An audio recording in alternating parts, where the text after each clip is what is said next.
Chapter 709. The servants and serving girls in the Fan Manor heard this edict clearly. They felt a bolt of lightning strike down mercilessly and cruelly.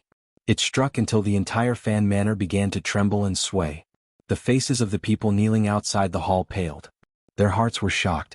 They felt unease and fear for their young master. Not only them, but all of the officials and people in Jingdo knew exactly what the foundation of Sir Fan Jr.'s power was. The emperor's order to remove his position was to cut off Sir Fan Jr.'s roots. Fan Xian, who was kneeling on the ground, heard this edict. The expression on his face remained calm and did not reveal any shock or sorrow.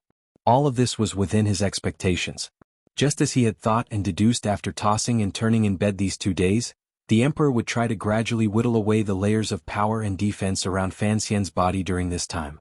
Come to think of it, ever since he had met Wang Qinian on the road back to the capital from Dongyi, Fan Xian had done countless treasonous things in the short 10 days. The roaring shadow cavalry traversing between provinces and counties was already a great taboo. Moreover, 500 shadow cavalry had charged through more than 10 passes, which was an even greater crime in the court. Additionally, when Fan Xian charged into Jingdo, he had killed the commander of Xinjiang Gate and stabbed a number of warriors on the execution field to death in front of the eyes of tens of thousands of people. Each was a crime that could not be forgiven in Qing law. Even if he was Fan Xian, he still had to pay the price for this matter. The emperor not having him imprisoned was already benevolent enough. However, such benevolence could not quell the discussion and pressure among the people and officialdom. This edict removing Fan Xian from his position as director could be considered a preliminary explanation to the world and a channel for the emperor to vent his anger. As for what other edicts the palace would send out and what attacks and losses Fan Xian would suffer, that would depend on Fan Xian's response, as well as the rumors in officialdom and among the people.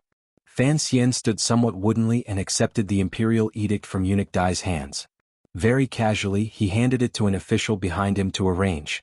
He did not read it carefully at all because the crimes written on the imperial edict were very real. He was not prepared to fight any lawsuits with the palace in these areas.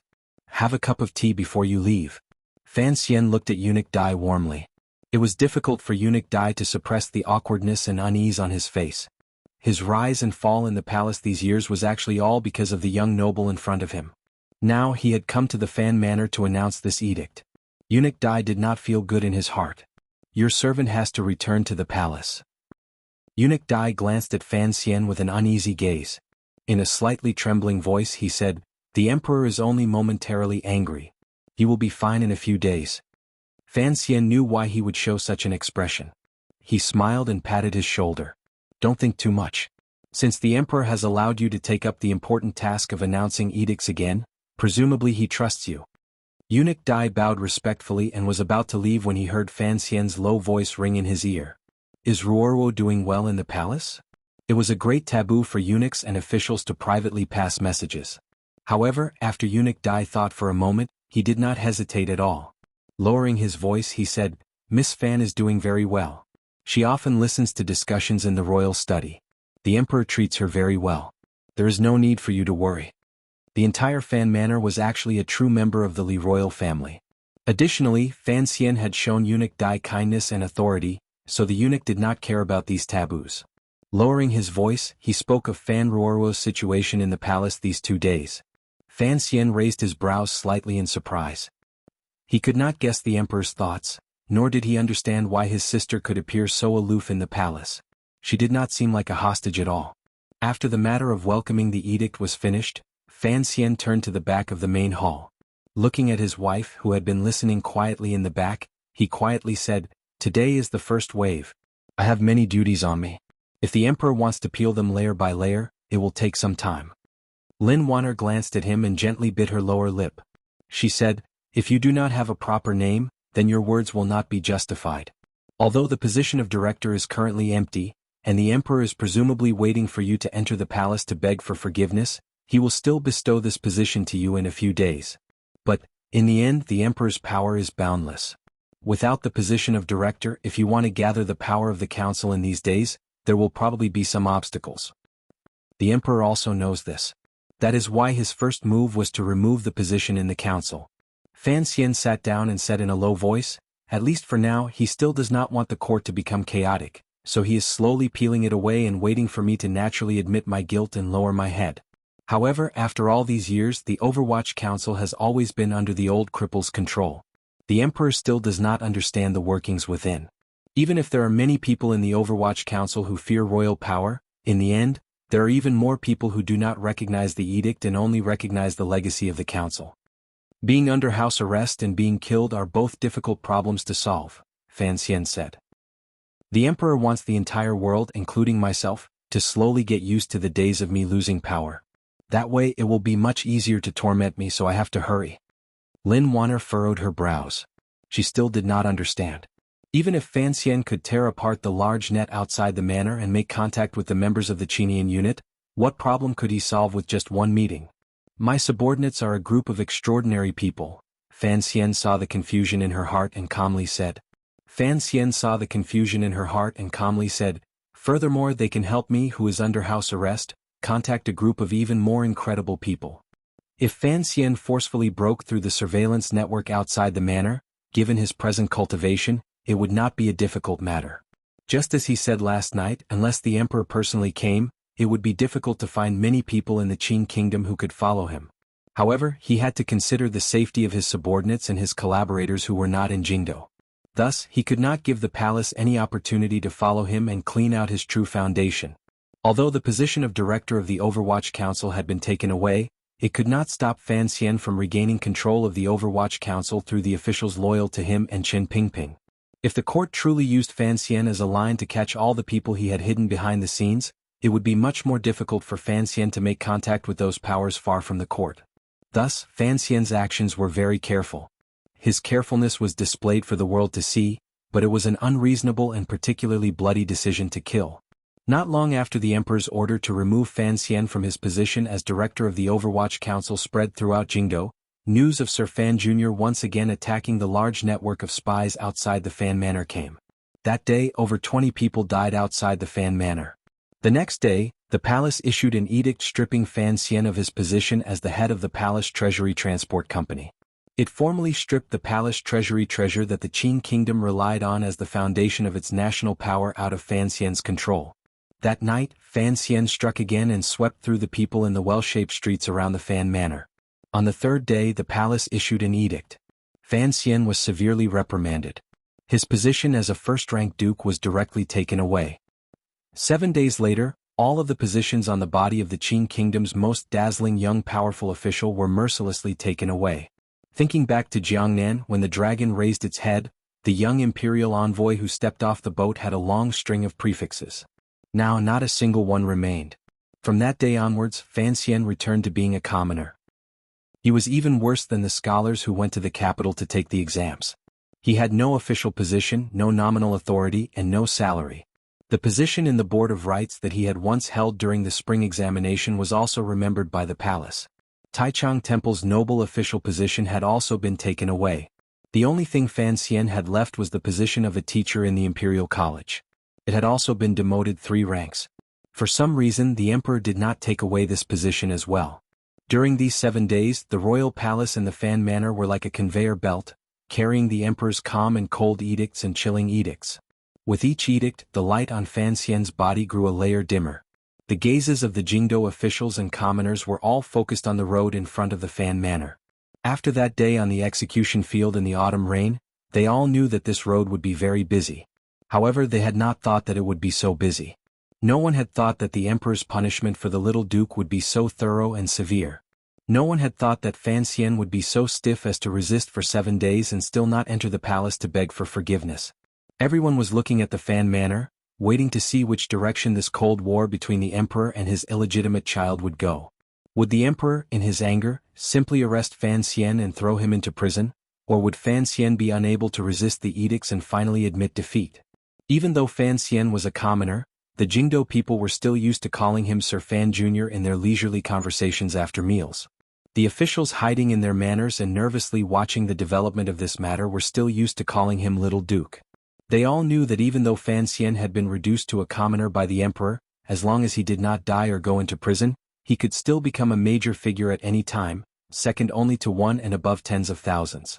No one dared to underestimate Fan Xian's existence.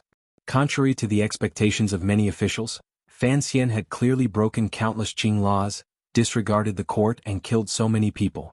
However, in the discussions among the people, there were still not many unfavorable comments about Fan Xian. In this battle between the emperor and Fan Xian for the first time, the Qing kingdom had a strange situation where public opinion was not completely in the palace.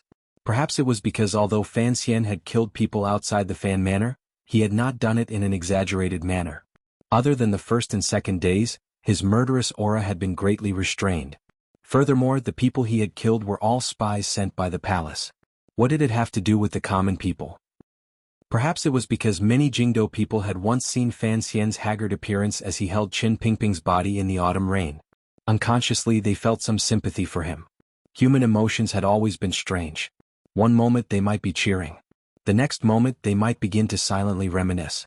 Throughout the ages, on countless execution fields and in the face of countless deaths, such developments had occurred before. The reason why Fan Xian, a commoner, still had the support and discussion of so many people was because of his actions these years. Those glorious old things did not need to be brought up one by one to calculate their power. There was also no need to consider how much Qin Pingping had used the 8th Bureau of the Overwatch Council to do for Fan Xian. The reality was as such. Ever since the emperor, who had led the Qing Iron Riders to destroy the rivers and mountains of the old dynasty and forcefully opened up countless territories, the only person in the Qing kingdom who could be called an idol was probably Fan Xian alone. If it was in Jiangnan, perhaps Fan Xian would be able to obtain even more support from the people. After all, he had operated there for the longest. Furthermore, the Hangzhou conference that Lin Wanner managed had spared no expense in comforting the people. It had long replaced the Ming family and become the most glorious name in the hearts of the poor people and scholars in Jiangnan. After all, in Jingdo, even if the people at the root of the royal palace leaned toward Fan Xian, they could not do anything. When all was said and done, this battle was, in the end, a battle between Fan Xian and the emperor, just like the battle in the royal study. 7 days later, everything had yet to be settled. The world was not peaceful. Outside the Fan Manor, there were still gusts of autumn wind and occasional drizzle. Under Fan Xian's godlike purge, the spies sent by the internal court had no choice but to pull the large net outward. The might of imperial power was, without question, supreme. The fear of death was also supreme. Under such a pincer attack, the internal court surveillance would, without question, reveal flaws. Fan Xian stood coldly at the door of the manor and calmly looked at the movements around him. He thought of Wanner's words that day. A strange emotion flashed through his eyes. If the emperor wanted to deal with Fan Xian's shedding of all pretenses of cordiality, he actually had many other ways. Why didn't he use them? Were the spies of the internal court moving outside because they were forced by his shrewish methods, or had the emperor secretly given some edict? Those spies could not be killed. Fan Xian didn't understand, and he didn't want to understand. Perhaps the man in the palace still had some warmth toward him and some hope, but he didn't want this warmth and hope to shake his heart again, the heart that had long cooled in the autumn rain. He turned and entered the Fan Manor. Not long after, a vegetable carriage also turned into a side alley beside the Fan Manor and entered a corner door. Outside the corner door, the carriage underwent the strictest inspection.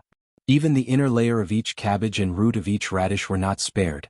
The people responsible for these inspections were all officials who had revealed their identities. They were different from the internal court spies scattered around the Fan Manor. Fan Xian did not make things difficult for them. If he wanted to escape the restraints of house arrest, the ones he needed to be careful of were the spies and not these officials. There was nothing strange about the vegetable carriage. The official waved his hand and allowed the carriage to enter the Fan Manor. Not far after entering the corner door was the Fan Manor's main kitchen.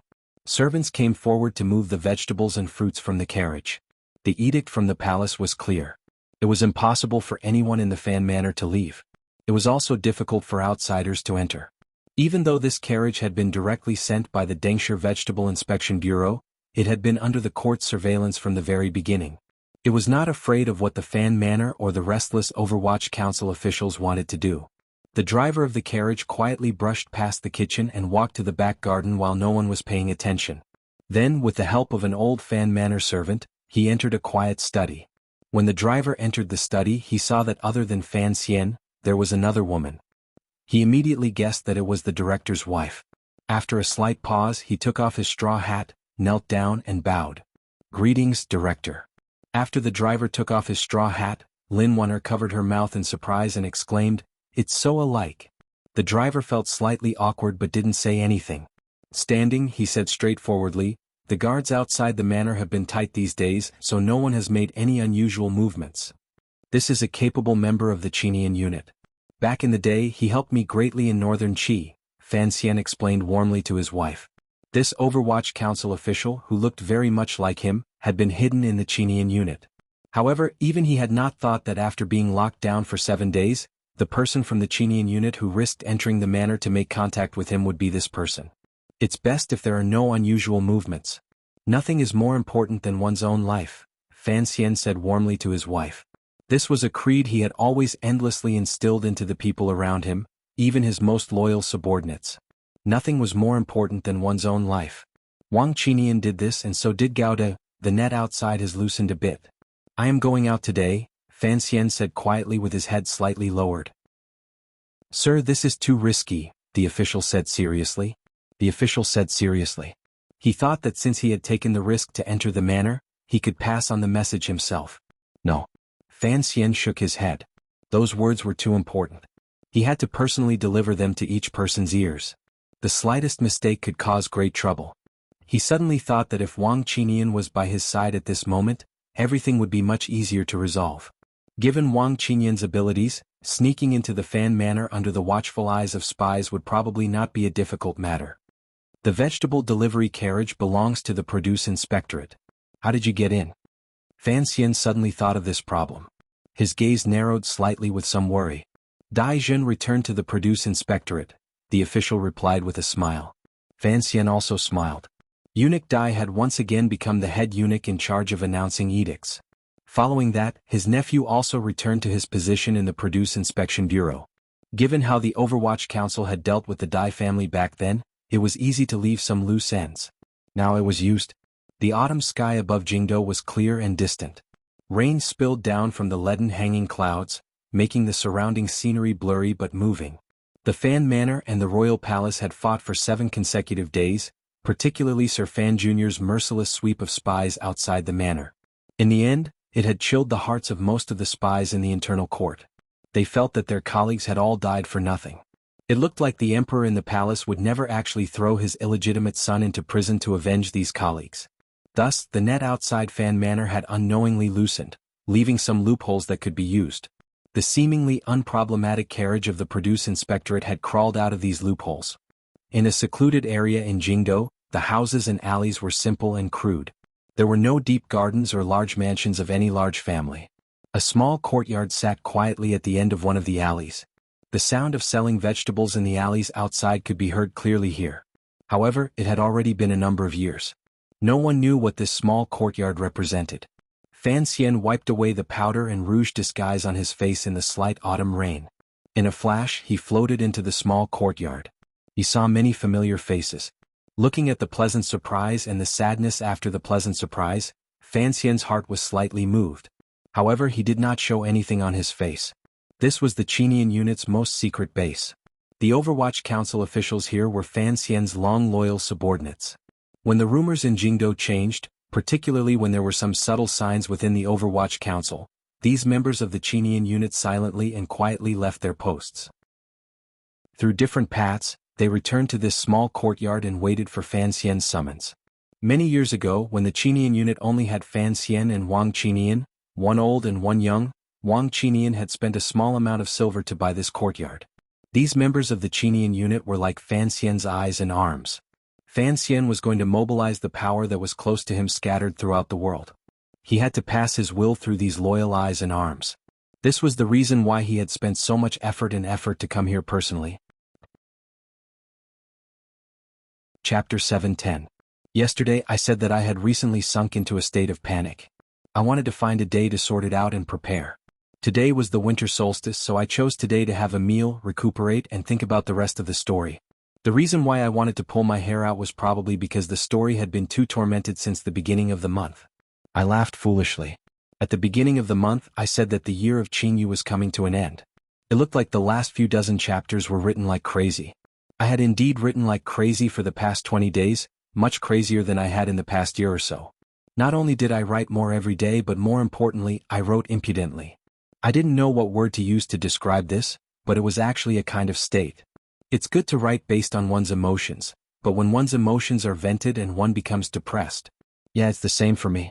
I'll feel happy, angry, sad and happy when I read the story. My brain will become like glue. In any case, this wasn't the first time. Whether it was Wuxia roast chicken or the year of Qingyu, as long as I was making up a story, I would always climb and fall on the same wavelength. I think everyone was like me. I didn't expect to slide on top of the waves forever and never fall. Everyone, please give me a day or two to recuperate. Let me concentrate and write properly.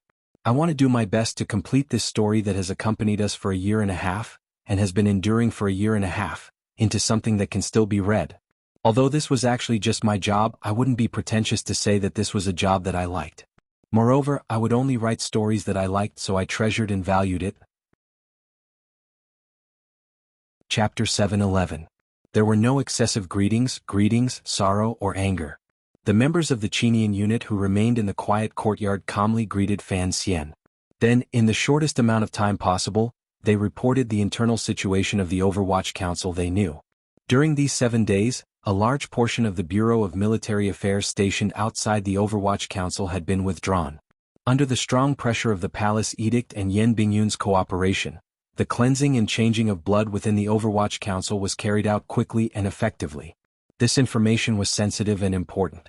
However, the members of the Qinian unit in this courtyard were all capable officials in the Overwatch Council. During these 7 days, they had purposely asked around on behalf of Fan Xian, who was under house arrest in the manor. They had managed to obtain a great deal of information. Fan Xian listened silently and nodded slightly. After Qin Pingping died and his position as director was removed, the Emperor's change of blood and filling of water in the Overwatch Council was all within expectations. With Yan Bingyun's help, in addition to the Emperor's might, the Overwatch Council was like a group of dragons without a head. No one could forcefully reverse this trend. Although Yan Bingyun doesn't know about this council, he has often been at your side these years. We are somewhat worried. A member of the Qinian unit looked at Fan Xian and said. We need to choose a new meeting point in Jingdo. This official directly called Yan Bingyun by his name. It was clear he no longer had any respect. Although Yan Bingyun had never joined the Qinian unit, as Fan Xian's right-hand man and a high-ranking official of the Overwatch Council, he had always been respected by the Qinian unit. However, the things Yan Bingyun had done in the Overwatch Council these days made all of the Overwatch Council officials feel hatred toward him. Yan Bingyun was Fan Xian's trusted aide, but he was never someone Fan Xian could completely trust. This Sir Yan Jr., who was skilled in strategy, was an independent person. Fan Xian was silent for a moment and then shook his head. He didn't express an opinion on this or say they should continue to choose another meeting place. He still had some hope in Yan Bingyun. He was even faintly worried that Yan Bingyun would die in the anger of the Overwatch Council. After today's meeting, the people of the Qinian unit would have to leave Jingdo. This little courtyard that Wang Qinian had spent 120 liang of silver to buy would be abandoned. There was no need to waste any more effort. Seeing Fan Xian did not reply, the official shook his head and continued his report. Once the city gates open, the people heading toward Shiliang and North Min have already left. Presumably, Sir Deng and Sir Su will receive the news at the first instant. Do not worry. This was what Fan Xian was most worried about when he was under house arrest. Deng Ziyu and Su Wenmao were his two most trusted subordinates after Wang Qinian, so he had given them the most important duties. One was in northern Qi and then Shiliang. The other was in Jiangnan to keep an eye on the palace treasury. If these two people were eliminated by the emperor, Fan Xian would probably regret it for the rest of his life. Although he didn't know if the emperor would have the leisure to set up an assassination beforehand, since the news had been sent out, Fan Xian felt slightly more at ease. He glanced at the members of the Qinian unit beside him in the courtyard. The corners of his lips twitched into a warm smile. He had been under house arrest in the manor for 7 days. His subordinates had also been busy for 7 days. Other than investigating information, they had finally thought of all the ways to enter the Fan Manor. It had to be said that these subordinates were the most effective group of people in the Overwatch Council. The name of the Qinian unit was taken from Wang Qinian. From the 4th year of the Qin calendar until Wang Qinian disappeared in the autumn of the 7th year of the Qin calendar, all of the members were chosen by Wang Qinian. These members were originally unremarkable civil servants outside of the Overwatch Council or lower-level officials who were not valued. However, they just happened to be in line with Fan Xian's liking and Wang Qinian's temper. Once these officials were gathered under Fan Xian's command, they suddenly recovered their initial powerful execution abilities and regained their luster. They became a secretive yet famous group within the Overwatch Council, a group that directly belonged to Fan Xian. For example, these days the members of the Qinian unit's responses were very much in line with Fan Xian's style. Once they knew things were not going well, they would immediately retreat into the darkness. Under the precondition of protecting their own lives, they did not impulsively do anything. Instead, they carefully investigated the reactions and intelligence of all sides. They then found suitable methods to hand to Fan Xian to decide. It had to be said that it was a kind of good fortune for Fan Xian to have such loyal but not arrogant, capable but not blind subordinates. His gaze swept across the faces of the people in the council. His heart jumped. He suddenly thought that other than Wang Qinyan's discerning eyes, how could there be so many elites within the Overwatch Council that had been buried for so many years and covered in dust for so many years, waiting for him to come from Danzhou to Jingdou before they were discovered? Did Wang Qinyan really have such a sharp eye? Or was it that these loyal subordinates had always been suppressed by the old ancestor of the Overwatch Council and left for him to use now? Fan Xian's brows furrowed and his heart became a mess. Thinking of Qin Pingping's kindness to him, he was speechless for a long time. He sighed, but he didn't have time to ask these subordinates anything. He waved his hand and walked into the quiet room beside the well at the back of the council. There was a large desk in the room. On it were paper envelopes used by the Overwatch Council, as well as a set of tools for making secret words. The inkstone was placed to the right of the desk. The weather in early autumn was not very cold, so it was easy to melt the ink. However, Fan Xian did not grind the ink. Instead, he took out a pencil made by the palace treasury from under the desk and twirled it between two fingers. The tip of the pencil did not land on the snow-white paper. After thinking of many ways, he had escaped the eyes of the court and come to this little courtyard. Without question, Fan Xian had already thought clearly about what orders he should give. However, he still put the pencil down. Once anything landed on paper, it was a weakness and the possibility of it being leaked. In the winter of the 6th year of the Qin calendar, he often came to this little courtyard. At that time, Sea Lily's brother was still being held hostage by him. At that time, Haitang was still in the little courtyard in the north urging Xia to pull the mill. At that time, Fan Xian often wrote letters to Haitang. Thinking about it carefully, although he was fighting fiercely with the eldest princess and the second prince in the capital, his state of mind was actually calm and happy. Now that Haitang Duo had become an enemy of the Qin kingdom on the grasslands and Xia had been forced to disappear in Shangjing, Fan Xian's state of mind had long changed. All of the members of the Qinian unit stood in the room, silently waiting for Fan Xian to give his orders. In a moment, leave Jingdou immediately. Before you receive my written orders, you are not allowed to return. Fan Xian didn't spend much time sorting out his emotions. Staring at everyone, he said in a heavy tone, "This is the first order. You must survive." "Yes," everyone replied in a low voice. Then, under the indication of Fan Xian's gaze, they left, leaving only 2 people. The Qinian unit had been under Wang Qinyan's control for the first 3 years. Later it was handed over to Deng Ziyu. After Deng Ziyu went to northern Qi, Fan Xian personally managed it. Mu Feng was only responsible for personal matters. There were not many people in the unit. Many had died in the turmoil these years. Presently, some of them were with Deng Ziyu in Xiliang, some were with Su Wenmao in Jiangnan and North Min, and a large portion had been left behind by Fan Xian and Dongyi. The ones still in Jingdou were the only subordinates Fan Xian could directly use. Because of this, Fan Xian didn't want them to lose any more people. Fan Xian stared at one of the 2 people in the room and took out a jade hook from his clothes. Handing it over, he said, "Go to Qingzhou. Don't alert the people of the 4th Bureau. Follow Xia Mingji's merchant group directly into the grasslands and find Hu Gu. Tell him that I need him to launch a feint attack at the end of autumn and trap the Qingzhou and Dingzhou armies in Xiliang Road." The official accepted the jade hook and straightforwardly said, "The left virtuous prince has been dead for almost a year. Although Hu Gu has your secret support and has gathered a lot of power, I'm afraid he doesn't have the power to persuade the Hu people to brave the dangerous weather of late autumn and early winter to attack the Qin kingdom." Everyone knew that it was not easy for Fan Xian to come out, so these subordinates did not hide their opinions. Instead, they did their best to express their intentions as quickly and completely as possible. "It is just a feint attack. Besides, he wants revenge. If he can exhaust the strength of the court and the right virtuous prince, he will certainly be willing," Fan Xian said. "As for the problem of not having enough power, tell him that I will arrange for the people of the court to stand on his side." But, presumably, the news from Jingdo will also reach the grasslands. Once Hugu knows that you have lost power, will he tear up the original agreement in Dingzhou? The official who accepted the jade hook still fully expressed his opinion. Fan Xian did not show a trace of impatience and said, Hugu is a smart person. He will have to place his bet on me. He glanced at the jade hook in the official's hand and shook his head. If he wants the owner of the jade hook to live. The jade hook was a childhood accessory of the last princess of the Hu tribe on the grasslands, Ma Suosua. When Fan Xian had met Hugu in Dingzhou, she had given it to him. The token this time was the second one. Although Ma Suosua had been placed in the great prince's manor, her identity still belonged to Baoyue brothel. No matter how much power Fan Xian had lost, it would not be difficult for him to deal with this weak woman. The official thought for a moment and felt that the director's orders had not missed anything. He put the jade hook into his clothes, left the study and left the little courtyard. As for how this member of the Qinian unit would escape Jingdo, cross Qingzhou, enter the grasslands and make contact with Hugu, that was his problem. Fan Xian trusted in the abilities of these subordinates. Go to Dingzhou, enter the general's manor and find the heir Hong Cheng. Fan Xian's clothes were like a treasure chest. He took out another piece of paper. The writing on the paper was faintly a poem. This is a token. Jingdo is in turmoil, and I have been chased out of the Overwatch Council. He must have received the news early.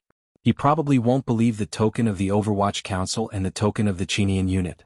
Show him this piece of paper and he will know you are one of my people. This piece of paper was torn from a book. The book was a collection of poems from the previous dynasty. This was a gift the second prince had given to Fan Xian through Hongqing many years ago when Fan Xian was spending the winter in the Tsang Mountains. Many people had probably long forgotten, but Fan Xian knew Hongqing would not. Tell Hongqing everything I said earlier about Hugu and the news that the Hu people will invade at the beginning of winter. Have him prepare and try to fight as hard as possible. Fan Xian furrowed his brows slightly. Yes, he should be able to understand my intentions now. I just want to find a way for him not to be summoned back to Jingdo. He should know what to do. I just want to remind him that the two sides need to cooperate well. I am giving him this seemingly hard-to-chew bone, but it is actually a delicious piece of fatty meat. Don't let the Hu people take advantage of it. Yes, sir. The official accepted the order and left. People came out and people came in. Fan Xian methodically used the members of the Qinian unit to convey his will to the powers under heaven that he cared about and could influence. Go to Dongyi and find Mu Feng, first. Tell him my intentions. The rebellion in the Liang kingdom can be used a little. Keep that fire about the same size. Don't burn too fiercely and don't extinguish it too quickly.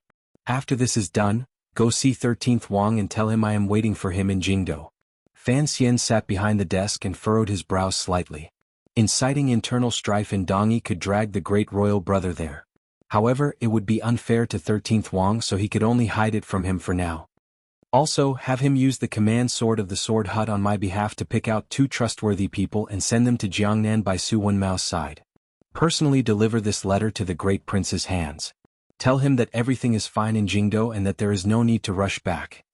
There was some worry between Fan Xian's brows. He could explain his thoughts clearly to Li Hongqing, but he did not have the confidence to control the great prince. Once the news of Qin Pingping's wretched death reached Dongyi, the great prince's anger would probably not be any less than his. The great prince had called Qin Pingping uncle, since he was young. Putting aside the close relationship between Lady Ning and Qin Pingping and the fact that Qin Pingping had protected the great prince in Lady Ning's womb, given the friendship between the great prince and Qin Garden these years, given the great prince's personality, it was possible that he would bring hundreds of soldiers to kill his way back to Jingdo. This was what Fan Xian feared the most. Before he launched his 1,000 Li surprise attack back to the capital, the only order he had given was for Mu Feng and the others to return to Dongyi and tell the great prince not to return to the capital. How could Mu Feng alone stop the great prince's anger? Fan Xian had no choice but to personally write a letter.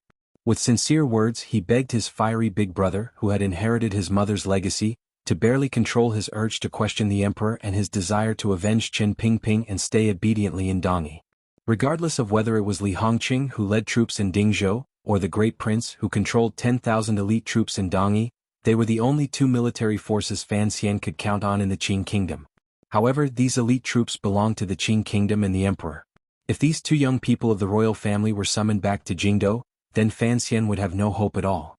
Fan Xian absolutely believed that as long as Li Hongqing and the great prince returned to the capital, The man sitting on the throne would not give them any opportunity to lead soldiers in the next few years.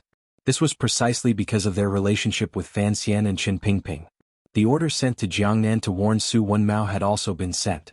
Other than his identity as a member of the Qinian unit, Su Wenmao was also an official of the court's Palace Treasury Transport Company. Furthermore, the palace treasury was of utmost importance to Fan Xian, the Qin kingdom, and the emperor. No one would let go of it. Thus, Su Wenmao could not hide himself or leave Jiangnan and North Min. Thus, his situation was the most dangerous.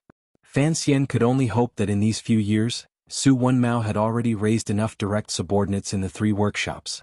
He also hoped that Ren Bo, An's brother, would remember old friendships. From his side, other than having Dongyi's sword hut send aces into Jiangnan to protect Su Wenmao's life, there was nothing else he could do.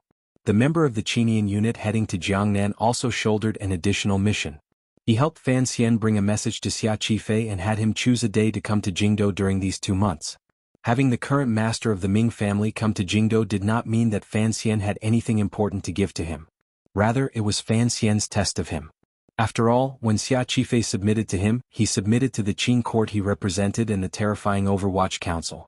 Now that Fan Xian had lost his power and returned to nobility, and the Overwatch Council had been sealed into a pile of mud, who knew if other thoughts would rise to Xia Qifei's heart? The Ming family was important to Jiangnan and also important to the Cold War between Fan Xian and the emperor. If Xia Qifei thought things through and directly knelt before the throne, what would Fan Xian do? Thus, he had to see just how much loyalty Xia Qifei and the Jiangnan water bandits still had to him. If Xia Qifei had truly forgotten the hard days everyone had spent in Jiangnan, Fan Xian's head lowered slightly. He could only have the Ming family change masters and have Zhaoshang Money House take the lead. Orders were given out one by one. The members of the Qinian unit accepted their orders and left. They did not linger at all. Before long, the lonely and secluded little courtyard was empty. There was only Fan Xian behind the desk and the official in front of him. It appeared particularly quiet. The slightly damp autumn wind blew through the slightly dry air and made the water bucket by the well in the courtyard roll around and make a few noises. Probably no one would have thought that in such an unremarkable courtyard, a young man who had already had all of his official positions taken away and all of his power stripped was giving out order after order with the intention of carrying out a final struggle against the Qin kingdom's powerful national machinery. "Why did you change your name to Hong Yiqing?" Fan Xian asked quietly as he looked at the last remaining official of the Qinian unit. He used his finger to gently stroke the little knife he had just taken out from his clothes. This subordinate was the one who had discovered in Qingzhou that the Northern Qi Emperor had intended to use the North Sea Blade Workshop to provoke a relationship between Fan Xian and the Qing Emperor. This person had performed a great service in Qingzhou and was also one of the first people Wang Qinian had placed in the 4th Bureau of the Overwatch Council. Fan Xian saw that this person was thinking of Lao Wang and had moved him to his side.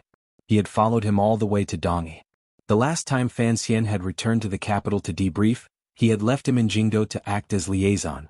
It was because of this that this person now had the opportunity to face Fan Xian one last time and not worry helplessly in Dongyi. "I heard that in the past there was a person called Hong Changqing. He was valiant and righteous and deeply appreciated by you. In the end, he died in the battle to quell a rebellion in Danzhou. You often think about him. I am not talented, but since I have received your great kindness, I want to repay your kindness with my death. Don't die." Fan Xian sighed. He also thought of Qinghua, who had died under Yan Xiaoyi's arrow.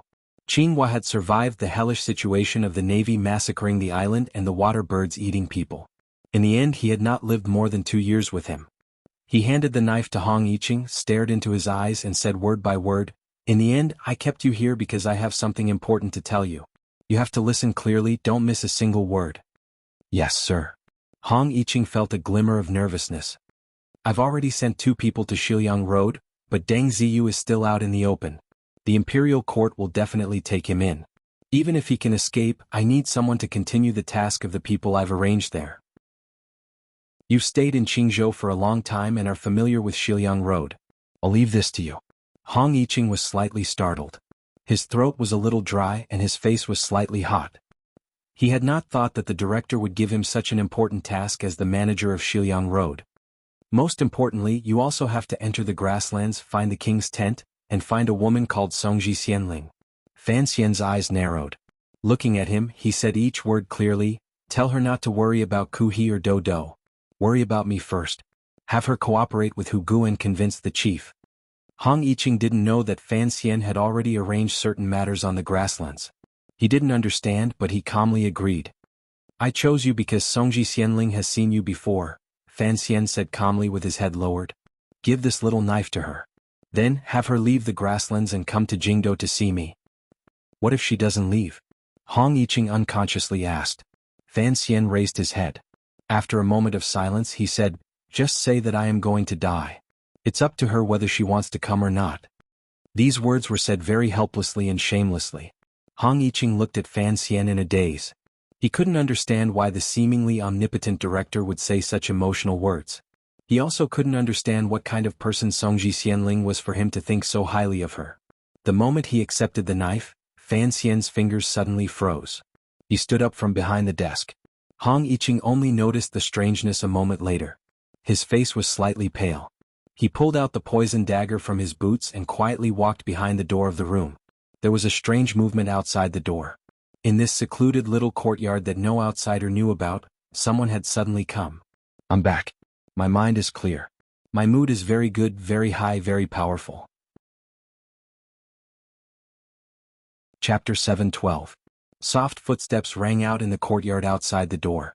The sound was very weak, particularly as the market at the end of the alley was still bustling and would be bustling until dusk. Thus, these weak footsteps were almost drowned out by the faint sounds of bargaining. However, these weak footsteps fell into Fan Xian's ears with unusual clarity. He narrowed his eyes and focused on the movements outside. The middle and ring fingers of his hand unconsciously moved a few times. Only then did he realize that his black dagger had long fallen into the autumn rain in front of the royal palace. He didn't know where it had gone, but he remained calm. He still had full confidence that he could subdue the person outside in one blow. Hong Yiqing gripped his dagger tightly as he carefully and silently squatted behind the door.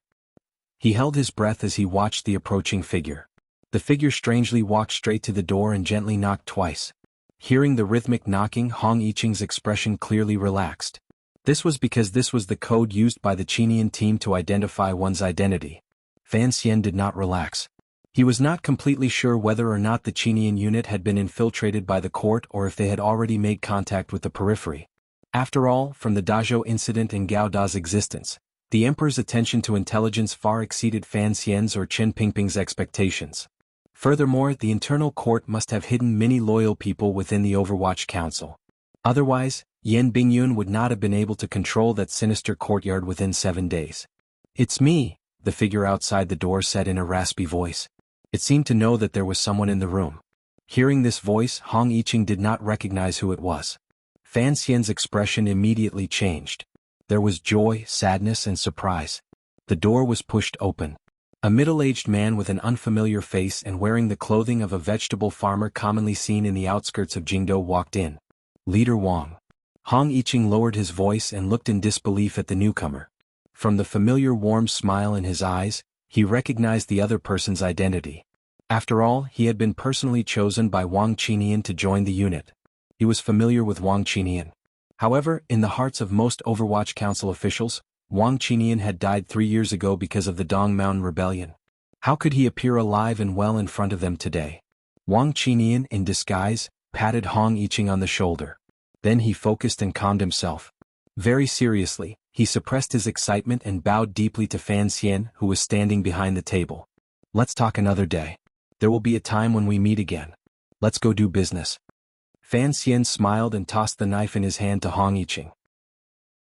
At this moment, Hong Yiqing still had an unsettled expression on his face, but he knew that the matter was urgent and did not dare to delay any longer. He bowed to the two of them and headed towards the grassland in the west to find the person called Songji Xianling. Fan Xian walked out from behind the table and stood in front of Wang Qinian. He looked at him quietly for a moment and then hugged him. He patted his back forcefully and then straightened his body. He could easily see the exhaustion that Wang Qinian could not hide even after his disguise. Fan Xian gazed at Wang Qinian. Wang Qinian also gazed at him. The two of them didn't speak for a long time. After a long time, Fan Xian sighed and said, "It's truly been a long time." On the road back to the capital from Dongyi, Wang Qinian had desperately blocked the Overwatch Council's carriages and informed Fan Xian of the shocking news. At that time, the two of them had no time to say or sigh. Fan Xian had risen and rushed straight to Jingdo to save Qin Pingping. Calculating carefully, it had been exactly 8 days since Fan Xian returned to the capital before Wang Qinian once again rushed back to Jingdo. Before that, Wang Qinian had already made a difficult, flying journey from Dazhou to the northeast. 2 long journeys had truly exhausted Wang Qinian, who was no longer young. Even though he was one of the wings of the Overwatch Council, he was almost at his limit. Fan Xian helped him to a chair and sat down. After a moment of silence, he said, "Where have you been these years?" Fan Xian knew that he hadn't died. He also knew that under Qin Pingping's arrangements, Wang Qinian and his family who had escaped Dong Mountain had all concealed their identities. For the safety of the Wang family, Fan Xian had only investigated briefly before giving up on the job. During these 3 years, Fan Xian often thought of him. He thought of his closest subordinate, the cute old Wang who knew the most of his secrets. "I've actually never left the capital. I've always been by the director's side, always watching over you. It's enough that I know you're doing well." Wang Qinian spoke in a raspy voice. Fan Xian was silent for a long time. He then said, "I came back late." He was talking about the matter of Qin Pingping. Wang Qinian lowered his head and was also silent for a long time. In a low voice he said, "It was I who reported too late." In reality, the 2 of them had already done their best. However, they were still unable to change what had already happened. A faint sense of sorrow and self-blame filled the room. "How is the family?" "Yes, the court shouldn't be able to find out." "That's good. Come back to my side." "Okay." After this extremely natural reply, Fan Xian's heart, which had been cold for a long time, warmed a rare sliver. In a quiet voice he asked, "I had you follow the group to Dongyi. Why did you come back?" "The 4,500 Black Knights have entered Dongyi territory. One of them should be heading toward 10 Family Village right now. The matter the director gave me has been completed, so I rushed back. I was only delayed for 2 days, so it has slowed down a bit," Wang Qinian said. "Jinggu, the old man from the 7th Bureau, and Zhongzhui are all on that road. The most powerful force the director left behind is gathering in 10 Family Village." Fan Xian was silent for a moment. He then smiled with a complicated expression. Who would have thought that the matter of 10 Family Village would not be able to hide from him? "If the director wants to know something, he will eventually know," Wang Qinian said. "Let's not talk about this anymore." Fan Xian sighed. "With you at my side, many things are much easier to do. At least like today, I wouldn't have to waste 7 days to get out of that net." After exchanging a few words, Wang Qinian clearly understood what had happened in Jingdo recently. He couldn't help but faintly sigh. "If the Overwatch Council was still in my hands, it would be much easier to do things."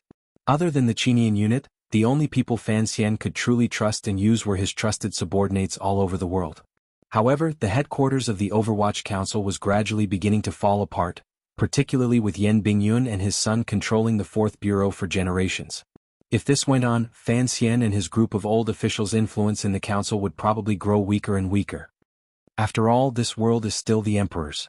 Even if at the beginning the officials of the council felt heartache for the director's misfortune, as time went on, they had to accept this reality. Loyalty to the Emperor and patriotism. The corners of Fan Xian's lips twitched slightly. He would only show his disdain for royal power in front of a small number of people. How many people would dare to directly oppose that chair? "Sir Yan is not that kind of person," Wang Qinian said in a raspy voice. Wang Qinian said in a hoarse voice. The Lord Yan in this sentence was naturally Yan Ruahai. "I don't understand what Yan Bingyun is thinking." "The director has instructions for him," Fan Xian said with his eyes slightly closed. Fan Xian closed his eyes slightly and said, "The director does not want the world to bleed because of him. Furthermore, he is doing everything he can to ensure the continuation of the power in my hands and severing me from him. If I perform as well as he thinks, in a few years I will rise again. At that time, perhaps the Emperor will also be old." Yes, this was Qin Pingping's wish. The outward appearance of this wish was in line with Yan Bingyun's attitude of putting the world first. Thus, Yan Bingyun steadily and stubbornly followed Qin Pingping's plans. What followed would depend on Fan Xian's attitude. Yan Bingyun will not watch as the Overwatch Council becomes my revenge machine. Public tools cannot be used. This is probably a very advanced concept, Fan Xian said calmly. However, he has forgotten that the world is the Emperor's. All of the officials' martial power is the Emperor's private tool. He said with slight mockery, "Unfortunately, our Sir Yan Jr. does not understand this. It is not so easy to be a loyal official and an unfilial son. I hope he can sit more stably in the Overwatch Council in the future. Wang Qinian heard that Fan Xian did not have much resentment toward Yan Bingyun. He narrowed his eyes and said, "What do we do next?" "You rest first. 10,000 years is too long, but you can't just seize the moment." Fan Xian stood by Wang Qinian's side and gently pressed on his slightly slumped shoulders. In an even voice he said, "You must be tired these days. Choose a place to stay in the capital. I don't think many people will be able to find you. But I have something for you to do." Given Wang Qinian's tracking and hiding abilities, even if the court continued to cast a large net outside the Fan Manor, it probably wouldn't be able to stop him and Fan Xian from meeting. With him, although Fan Xian's body was left in Jingdo, his voice could finally travel out. It would no longer be as difficult as it had been these 7 days. Wang Qinian already knew of the information Fan Xian had sent out through the Qinian unit to various places under heaven. He did not make any suggestions for this plan. He was just not sure if Fan Xian wanted to reveal his cards here or if he was just passively carrying out a defense, hiding his power outside Jingdo and waiting for a suitable opportunity to explode out. "I hope Ziyue can come out of Shiliang alive." Fan Xian's brows were slightly melancholic. "I had originally planned on having him return to Northern Qi to do this. However, I have always been worried. After all, even if they are willing to follow me, it is because I am a Qing person. Perhaps in their eyes I am a member of the royal family. Thus, even when facing the emperor they can be confident and confident. However, if it is Northern Qi," he raised his head and looked at Wang Qinian. "If I wanted to take you with me to commit treason, would you come with me?" Wang Qinian smiled bitterly and stood up. "Haven't I done a lot of these things in the past few years? Even if you want to take me into the dirt, I can only go." Fan Xian smiled and said, "Thus I will only be at ease if you do this." The two of them left the small courtyard one after the other. It was destined that no one would come to this courtyard for a very long time after spending 120 taels of silver on it. Only the lonely raindrops and the lonely cobwebs would accompany the smooth paper and the cold ink. A large hat covered Fan Xian's head. Following the muddy road in the market, he followed Wang Qinian's figure from a distance. He only relaxed when he finally lost him. For one, it was to confirm that there were no ambushes outside the little courtyard. For another, it was to calm his heart. If even he and Wang Qinian had lost him, who in Jingdo could follow him? After finishing all of this, Fan Xian's mood relaxed a little. It was like the sky that had finally stopped the autumn rain 3 days ago. Although it had not cleared up and there were still faint black clouds, they could still drift with the wind and let some clear light into the world. They would not be blindly heavy and cold. In the end, the affairs of the world had to be settled. Before the emperor acted, Fan Xian had to do his best to preserve the power in his hands. Only then would he have enough power and weapons when he laid his cards on the table in the future. For some reason he always felt that he had made a mistake somewhere. The faint wariness was like a cloud that kept turning over and over in his mind, but he could never see its shape clearly. Leaving the market behind him and the bustling, ordinary and harsh sounds of the marketplace behind him, Fan Xian followed the Jingdo city gates and the radial street that led toward the royal palace toward the south of the city. The matter had already been completed. The people of the Qinian unit had collectively left Jingdo. He didn't need to worry about anything. Even being under house arrest in the manor was not an unbearable pain. However, he had to pass the royal palace on the way. Passing the royal palace in the distance, Fan Xian couldn't stop the pain. He forced himself not to think about the scenes from a few days ago. He couldn't help but begin to think about how his sister was doing in the palace. Although Eunuch Dai had said that the emperor treated Ruoruo like a child, Ruoruo's present identity was, after all, a hostage. She knew that her days in the palace would be difficult. This was the emperor's light brush stroke, but it directly tore apart the picture scroll that Fan Xian had worked so hard to paint. It was impossible for Fan Xian to leave Jingdo. It was all because of this. It was raining. Fan Xian lowered his head slightly and let his clothes and hat cover the fine raindrops. Silently, he left under the gaze of the royal palace. This place was strictly guarded. There were not many people on the streets, but he could hear a few curses about the weather. Presumably, the continuous autumn rain had only stopped for 2 days and had fallen again. This made the people of Jingdo very dissatisfied. There were times when dissatisfaction turned into numbness from habit. The rain was not heavy. Fan Xian walked silently toward the manor like a prisoner forced into prison. There was truly nothing he could do. As he walked, he thought. He compared the person in the royal palace to himself in all aspects. In the end, he placed his thoughts on the hemp-clothed ascetic monks. From the moment Qin Pingping returned to the capital to his imprisonment to Fan Xian's charge into the execution field, the hemp-clothed ascetic monks had suddenly appeared in the royal palace, the Overwatch Council and the execution field. Although these ascetic monks were powerful, it was not enough to make Fan Xian's heart tremble. However, he did not understand. Furthermore, because of these ascetic monks, he thought of the illusory temple that Fan Xian knew existed. The Qin kingdom had always maintained a respectful distance from the path of the gods. It was not like northern Qi where Tianyi Dao permeated the officialdom and people. Particularly after the appearance of the powerful emperor, the status of the Qin temple in the Qin kingdom's life took a sudden turn for the worse. It completely became an accessory and decoration. The small number of Qin temple ascetic monks scattered throughout the world became an object forgotten by people. Why had these forgotten people appeared in Jingdo by the emperor's side? Did the emperor already have complete control of the Qin temple? However, the great priest of the Qin temple had died strangely. The second priest, Great Master Sanshi, had died hopelessly. More than half of the priests of the Qin temple on Dong Mountain had died to the emperor's anger. Why had these ascetic monks of the Qin temple completely fallen to the emperor's side? Was it truly as Qin Pingping had said? He had faintly guessed that the emperor back then had truly come into contact with the will of the temple? Was it because of this that these ascetic monks did not hold a grudge of many years and stood by the emperor's side to help him shine in this world? The rain did not grow heavier. There were opportunities in heaven and earth.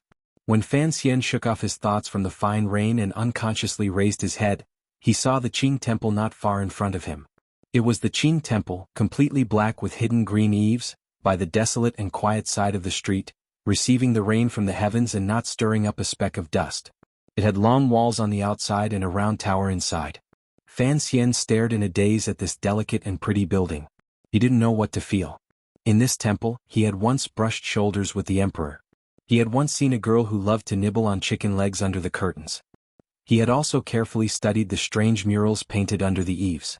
However, he had never understood any of the things he truly wanted to understand.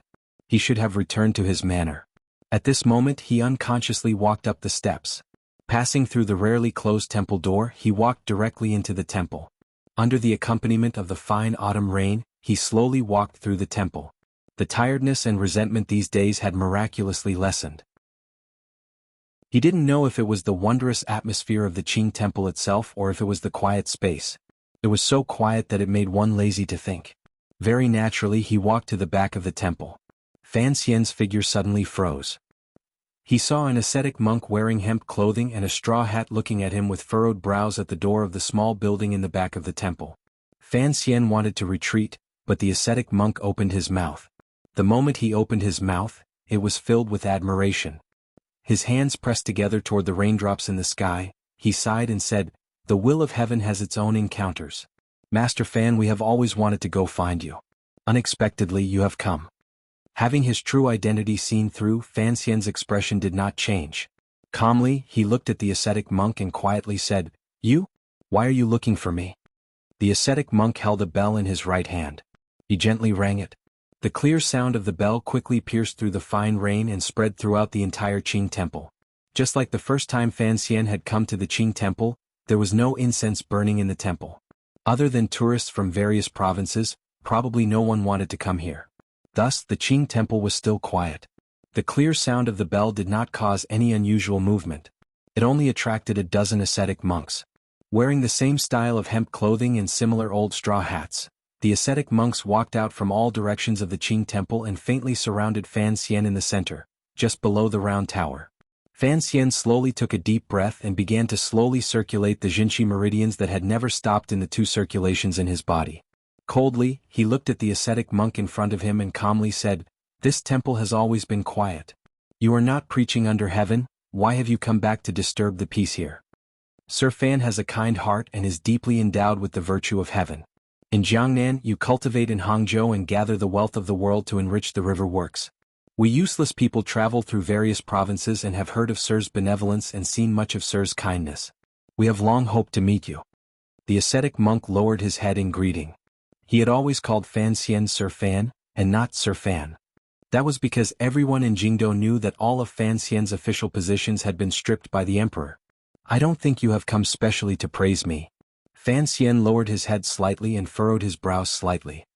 He had truly not thought that when he entered the temple to take a look, he would encounter such a group of strange people. Was it truly as the ascetic monk had said, that everything was fated? However, these strange ascetic monks truly seemed to have come specially to praise Fan Xian. They took off their straw hats and respectfully knelt down in front of Fan Xian in the center. Bowing, they sincerely praised and prayed for blessings. Fan Xian's expression was indifferent, but his heart was greatly shaken. The fine rain and the sound of praying mingled together. The atmosphere was very strange. The ascetic monks did not have the habit of wearing shoes. Their rough feet had been soaked in the rain until they were white. They knelt together on the wet ground and looked as laughable as frogs. However, the powerful aura emanating from their bodies and the words they said were not laughable. This powerful aura was the aura of these dozen ascetic monks after they had harmonized. It was so pure that no one dared to underestimate it. Sincere words like chanting a mantra rang out in the rain, accompanied by a dozen shiny bald heads in the rain. It was very annoying. For the sake of the people of the world, we beg that Sir Fan enter the palace to ask for forgiveness and comfort the emperor's heart. Fan Xian's face paled slightly. In an instant he knew what these ascetic monks wanted to do. The estrangement and dispute between the Qing emperor and Fan Xian, ruler and official, father and son, had already continued for 7 days. Neither side had shown any signs of retreat. For the sake of the people of the world? Naturally, someone had to admit their wrongs and someone had to retreat. The Qing kingdom could only allow one dazzling leader. In the eyes of these ascetic monks, this person was the great emperor. The ascetic monks acutely sensed the Qing kingdom's greatest danger. For some reason they decided to persuade Fan Xian on behalf of the emperor. In their hearts, and even in the hearts of the people, as long as Fan Xian once again returned to the emperor's light, the Qing kingdom and the world would certainly have an even better future. What if I am not willing? Fan Xian looked at these monks he had not had much contact with and asked quietly. There was a death-like silence. Only the fine rain continued to fall, landing on the ascetic monks' bald heads. The rain on the eaves dripped onto the stone tiles of the Qing temple. After a long time, a dozen voices, thick and thin, big and small, but all of them were incomparably determined and holy, rang out. For the sake of the people of the world, please rest in peace. Chapter 7:13. For the sake of all life under heaven, please rest in peace. Hearing these words in the rain, Fan Xian couldn't help but laugh. His laugh was not exaggerated. The corners of his delicate and pretty face that was half exposed outside the hat curled up slightly, carrying a glimmer of disdain and a glimmer of absurdity. This was his truest reaction in his heart. Probably even he had not thought that entering the Qing temple in the rain would meet these ascetic monks. Furthermore, the temperament these ascetic monks exuded was so strange. What was the temple? There were not many people in the world who knew. The only person who had some understanding of that indistinct place was, without question, Fan Xian, who had accompanied Xiao En in death. In the days after his rebirth, he had guessed this question more than once. However, he had never been able to find any fundamental answers. Fan Xian knew many of the priests, ascetic monks, and monks who served the temple. Among them, the most famous was, without question, the imperial advisor of Northern Qi, the person in charge of Tianidao, Master Ku He. Presumably, even Master Ku He would not think that he had accepted the will of the temple and would punish on behalf of heaven just because he pitied the toil of the common people. Yet, the ascetic monks in the rain in front of him were serious and resolute in saying such words. Fan Xian couldn't help but laugh coldly to himself. Why must it be me who rests in peace and not someone else? Fan Xian slowly withdrew the smile on his face. Looking at the ascetic monks around him, he calmly asked, if there is a God in the world, presumably in his eyes, all life is equal. Since that is the case, why must you target me? Could it be that the ascetic monks who serve the temple are nothing more than scoundrels who bully the weak and fear the strong? These mocking words clearly had no effect on the ascetic monks. They continued to kneel calmly around Fan Xian's body as if they were worshipping him. However, the pure aura that had already condensed into one had already firmly controlled Fan Xian's figure in the field. It's not difficult for me to enter the palace to ask for forgiveness, but I need an explanation. Why am I the sinner? Fan Xian slowly pulled off the rain hat connected to his collar and allowed the weak raindrops to slowly flow down his smooth black hair. Seriously, he said, I originally didn't know that you who were so unknown were such fanatics. I can also understand the meaning you didn't say. It is nothing more than to unify the world and dispel decades of unease and the fires of war so that the people can live in peace. I don't understand.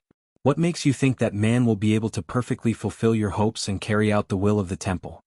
Fan Xian turned his body slightly and felt that the heavy atmosphere around him was like a living thing. It was very smooth without a trace of stagnation, nor did it reveal any loopholes that could be exploited. He raised his eyebrows slightly. He had not thought that these ascetic monks would be able to combine their individual realms of power to form such a powerful force when they worked together. Perhaps this was the reason the emperor had summoned these outwardly wooden but inwardly fanatical ascetic monks back to Jingdo. From the first step into the Qing temple, if Fan Xian wanted to escape the encirclement of these ascetic monks, he should have reacted at the first instant. However, he had already missed that opportunity and sunk into a heavy encirclement. Perhaps he had underestimated the power of the ascetic monks. More importantly, it was because he wanted to talk to the ascetic monks. Through these conversations, he could understand some things he wanted to understand, such as why the ascetic monks of the Qing temple supported the Qing emperor with all their might, completely ignoring the pressure the court and royal palace had put on the Qing temple these years, and whether or not the emperor had any connection to that illusory temple. In the rain, a dozen ascetic monks changed from kneeling to sitting cross-legged. They continued to surround Fan Xian in the center. Their expressions were wooden. It was as if they were no longer bothered by external things. There was a long silence. Perhaps these ascetic monks still hoped that Sir Fan could be convinced by them and not cause the Qing kingdom, which was about to unify the world, to sink into turmoil. Thus, a voice rang out in front of Fan Xian. An ascetic monk put his palms together. Raindrops hung on his weak eyelashes. He said slowly, "Your Majesty is a person who has received the heavenly revelation. We wanderers should help Your Majesty unify the world and benefit the people." Tianqi? What? Fan Xian asked with his hands behind his back. His expression did not change as he stared at the ascetic monk's old face. He could easily see that these ascetic monks were not young anymore. Decades ago. A voice rang out from behind Fan Xian. The answer was very vague. Fan Xian narrowed his eyes slightly and began to think quickly. "Did an envoy pass on the temple's will to you?" Fan Xian asked. "Yes." This time, it was another ascetic monk who answered. His answer was clean and tidy without the slightest hesitation. However, this answer made Fan Xian's eyes narrow even more. The temple occasionally sent an envoy to the world. This was in itself one of this land's greatest secrets. If he had not grown up by Uncle Wu Zhu's side and learned so many secrets from Xiao En and Chen Pingping, he would not have been able to ask these questions. However, these ascetic monks were not surprised to hear the word envoy from Fan Xian. It was as if they had long expected that Fan Xian knew some of the temple's secrets. This matter surprised Fan Xian. "But the great priest is dead. Sanshur is also dead. Your companions on Dong Mountain are also dead." Fan Xian continued to speak calmly. Even the autumn rain could not hide the viciousness and mockery in his tone. "Who wouldn't die? Then why didn't you die?" "Because the emperor still needs us." "It sounds like you are very much like the girls in my brothel." The atmosphere in the Qing temple in the rain was strange. Fan Xian continued to calmly and continuously ask questions. The ascetic monks sitting around him each answered his questions. Their answers were wooden, steady, and orderly. They opened their mouths one by one. Of the 16 people present, it was as if only one person answered. Fan Xian's heart gradually sank. It looked like these strange ascetic monks had practiced hard for many years and had reached a powerful realm in the art of connecting their minds. What chilled him even more was the information regarding the emissary of the temple. The last time the temple envoy had come to the world was in the 5th year of the Qing calendar. This envoy had come ashore from the south. Along the way, he had indifferently learned the customs and habits of human society like a wild beast. In the process of this habit, many people in the southern provinces of the Qing kingdom had died at the hands of this envoy. Perhaps it was a habitual indifference to life, or perhaps this envoy wanted to hide the news of his existence. In any case, the 13 yamens of the Ministry of Justice had paid a great price and still hadn't been able to touch even a corner of this mysterious envoy's clothing.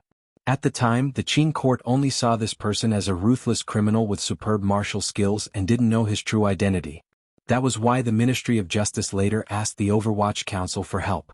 Yan Bingyun was cautious and asked Fan Xian to borrow the Tiger Guard. Before the Overwatch Council could act, this temple envoy had already arrived in Jingdo. He came to the alley beside the Fan Manor and was stopped by Wu Zhu beside a noodle stand. After a battle between commoner grandmasters, the temple envoy died and Wu Zhu was heavily injured. He disappeared and spent many years recovering on Dong Mountain. The remains of this emissary of the temple were burned in the Qing temple. Fan Xian's gaze passed through the curtain of rain toward the barren plain behind the Qing temple. His gaze was slightly cold. He thought of the scene of the emperor and the great priest looking at the temple envoy in the fire. For a moment he didn't know what to say. The great priest of the Qing temple had been preaching in the swamps and wastelands to the south of the Qing kingdom.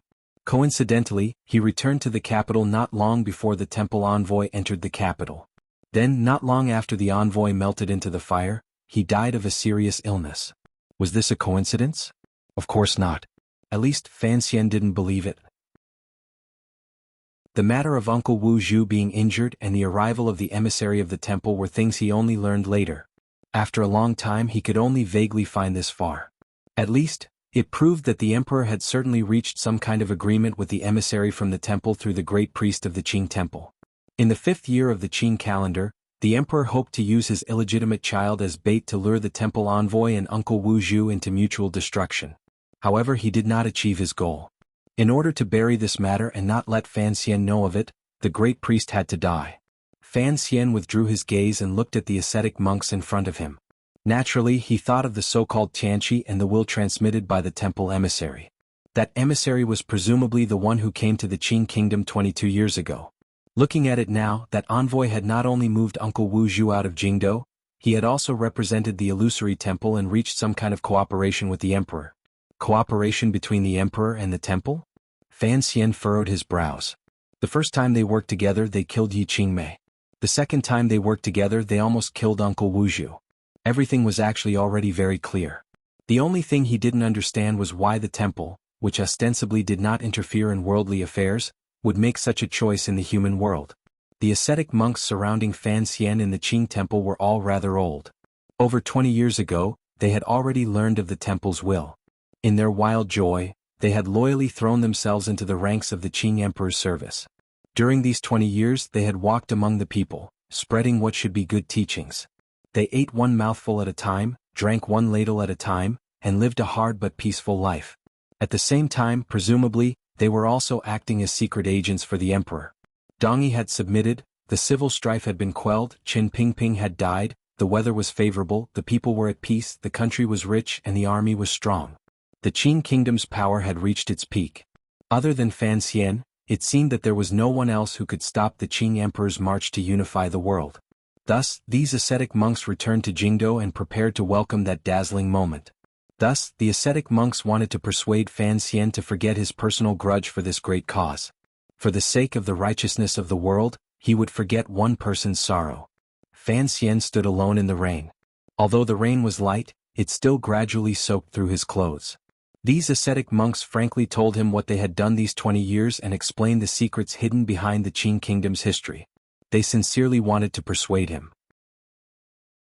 They wanted to use the will of the temple, the people's submission, and the direction of the general trend to persuade Fan Xian not to make an enemy of the emperor. The emperor was a wise ruler chosen by heaven and the ruler of the world. It's all nonsense.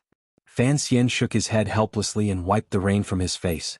Looking at the ascetic monks around him who were pleading with him, he said, "What exactly does this have to do with me?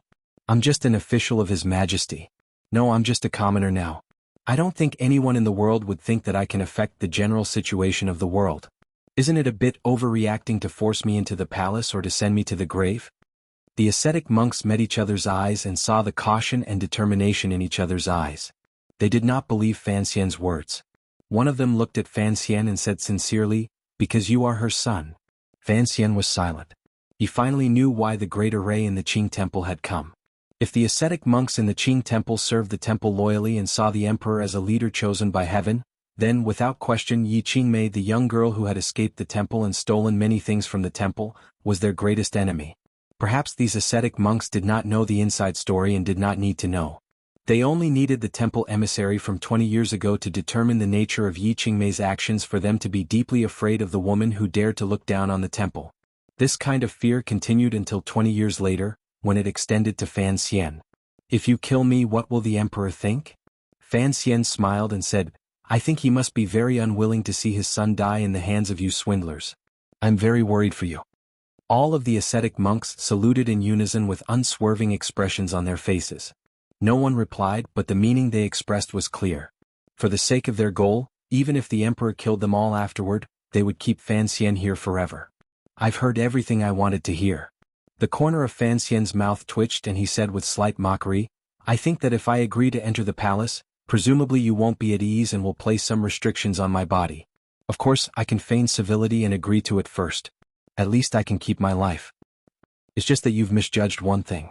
Fan Xian gazed at them coldly and said, I believe in the existence of the temple more than you do.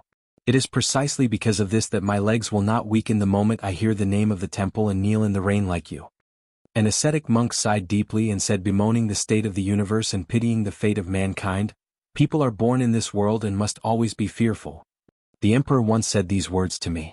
Fan Xian lowered his head slightly and thought to himself that it was clear that the emperor did not fear anything. The temple? Emissary? These existences that mortals saw as illusory and terrifying were probably nothing more than a kind of power that could be used in the emperor's eyes. Respect the heavens and the earth, but you cannot respect the will of others, Fan Xian said. Concerning this point you should learn from Master Ku He.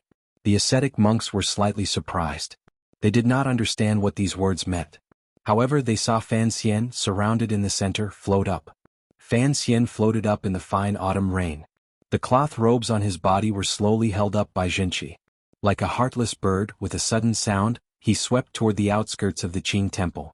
Without any warning, it was as if Fan Xian's body was being pulled by an invisible long rope and floated toward the main doors of the Qing temple with astonishing speed. His speed in the air was incomparably fast, and his movements were particularly gentle. He moved through the rain like a swallow, rolling and floating away in the wind and rain. However, his body had only swept out 50 feet when he felt an incomparably thick wall of air pouncing toward him.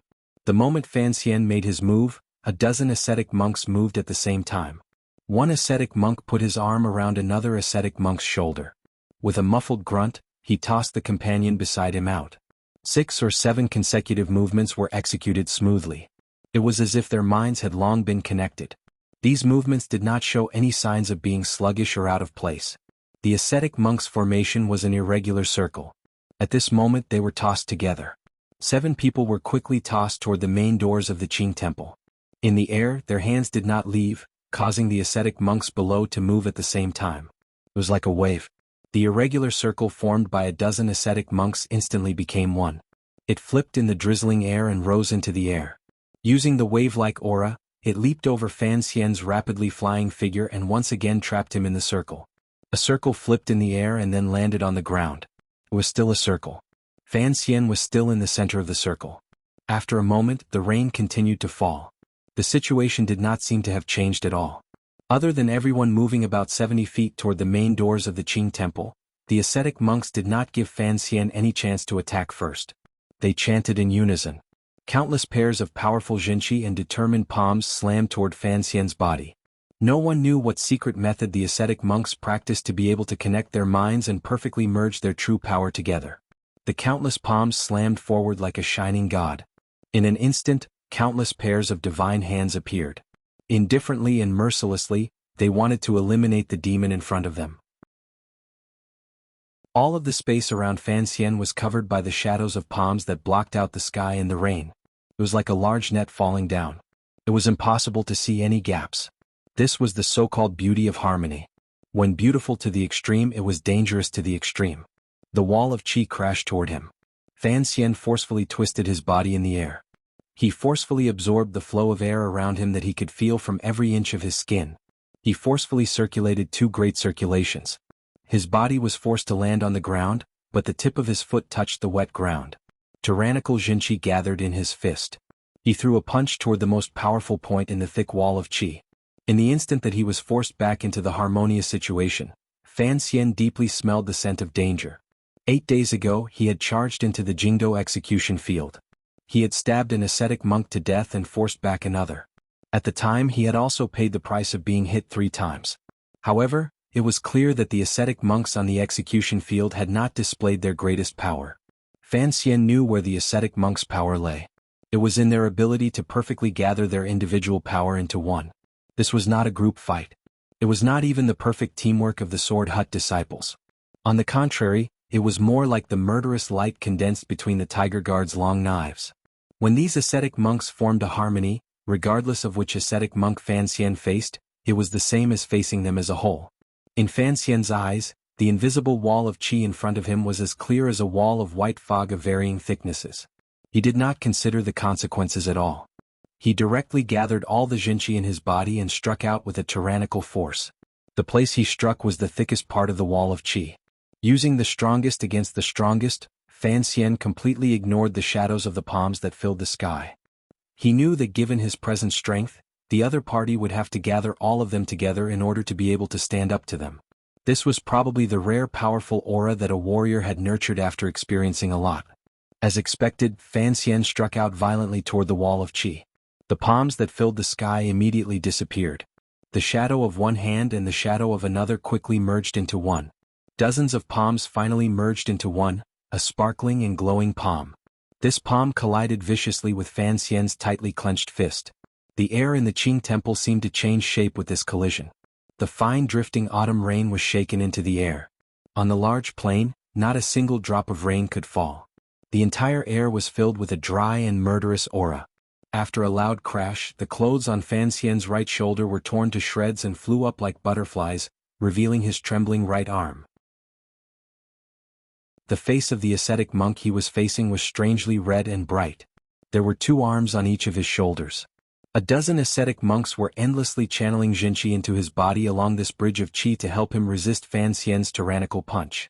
Fan Xian's face was deathly pale. The jinqi in his body spat out violently, but he was still unable to break through his opponent's encirclement. The jinqi coming from his opponent's palm was endless. It was like a wave, imposing and incomparably turbulent. It gave one a feeling that it was difficult to resist. With a splat, the ascetic monk facing Fan Xian's palm spat out a mouthful of fresh blood. It dripped down along his clothes. However, the ascetic monk's face grew redder and brighter.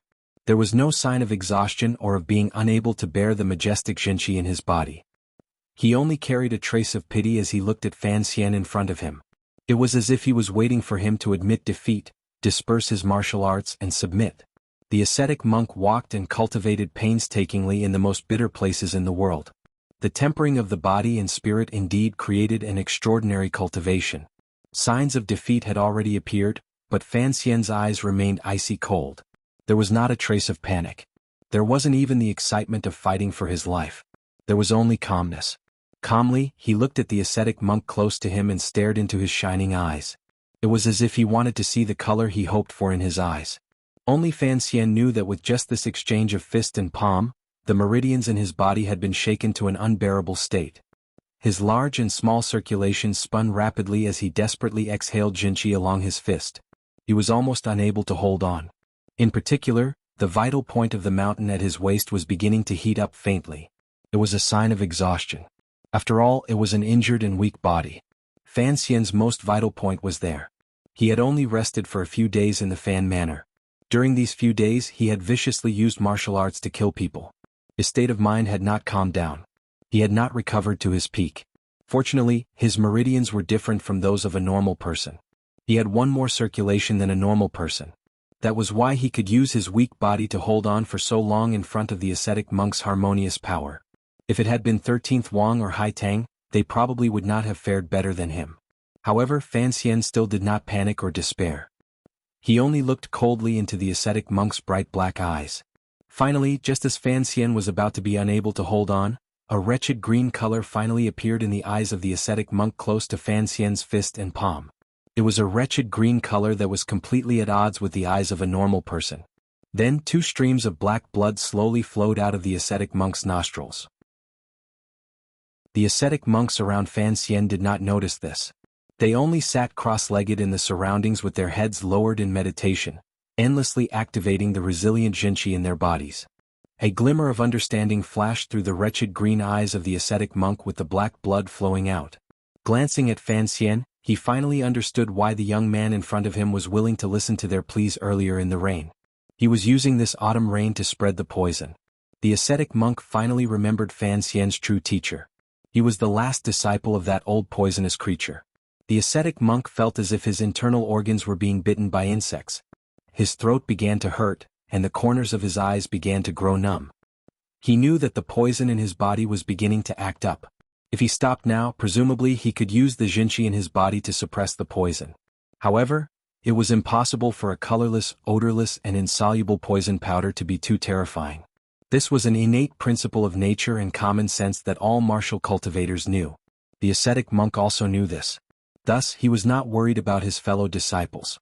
Other than him, who had faced Fan Xian head-on and thus had the poison take effect the fastest, the other disciples should be able to hold out longer. The ascetic monk did not want Fan Xian to leave because he had already discovered that Fan Xian could not hold on much longer. A glimmer of peace flashed through his wretched green eyes, as well as a glimmer of determination. With a muffled grunt, he completely abandoned the defense of his state of mind and opened up all of his meridians, allowing the Jinchi to pour in from both sides. Then he pushed it along his arm toward Fan Xian's bare right arm. All of it was done in one palm.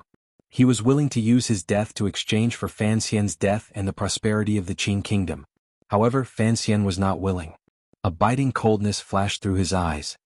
He knew that the ascetic monk had forcefully activated his Jinchi. The poison had entered his heart and could no longer be saved. He sunk his Jinchi into his lower body and relaxed his right shoulder slightly. Using the power of the coffin breaker technique, he prepared to use his right arm to exchange for the death of the ascetic monk, the eye of the array, and then escape. Faced with this dangerous situation of death, Fan Xian had the willpower and courage to break his arm to survive. Other than Fan Xian, there were other people in this world who did not want to see Fan Xian die. The heart-chilling circle in the autumn rain rolled in a circle in the air. It was getting closer to the front door of the Qing temple. At this most dangerous moment, the two words on the sign behind the Qing temple's front door suddenly dimmed. It was not that the sky had dimmed or that the two golden words had suddenly rusted. Rather, a shadow floated up and covered some of the light from the two words. In an instant, the shadow passed through the rain and floated to the back of the ascetic monk facing Fan Xian without any obstruction. Miraculously, the shadow spread out behind the man's neck. 4 limbs grew out and a sword grew out. With a hiss, the tip of the sword pierced into the ascetic monk's neck like a venomous snake and came out through the soft bones of his throat. The sharp blade had already cut through the ascetic monk's windpipe, esophagus and blood vessels. The ascetic monk did not make any sound. He only stared fixedly at Fan Xian in front of him. The wretched green in his eyes was very strong, but his pupils did not shrink.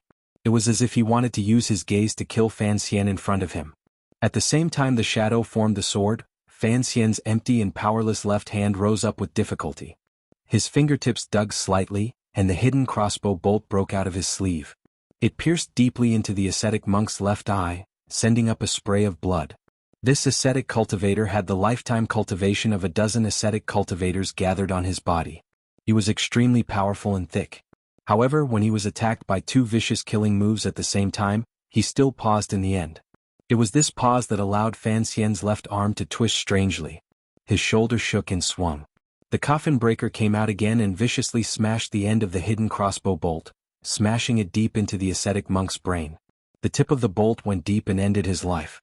With a whoosh, the rain became chaotic. The ascetic monk, who had sacrificed himself for benevolence, lowered his hand in disappointment. Fan Xian opened his fist into a palm and brushed it against the top of his head. His entire body floated up. His left hand grabbed the shadow's clothes. Using his fastest speed, he sliced through the rain and left the Qing temple in an instant. From the time the 2 small golden characters on the horizontal plaque behind the Qing temple's main door dimmed to the shadow's attack and Fan Xian's floating body leaving the temple in a harmonious manner, only a blink of an eye had passed. The shadow's ruthless attack had not stopped, but Fan Xian did not allow his sword to enter a harmonious state again. Forcefully going against the flow, he left hand in hand with him.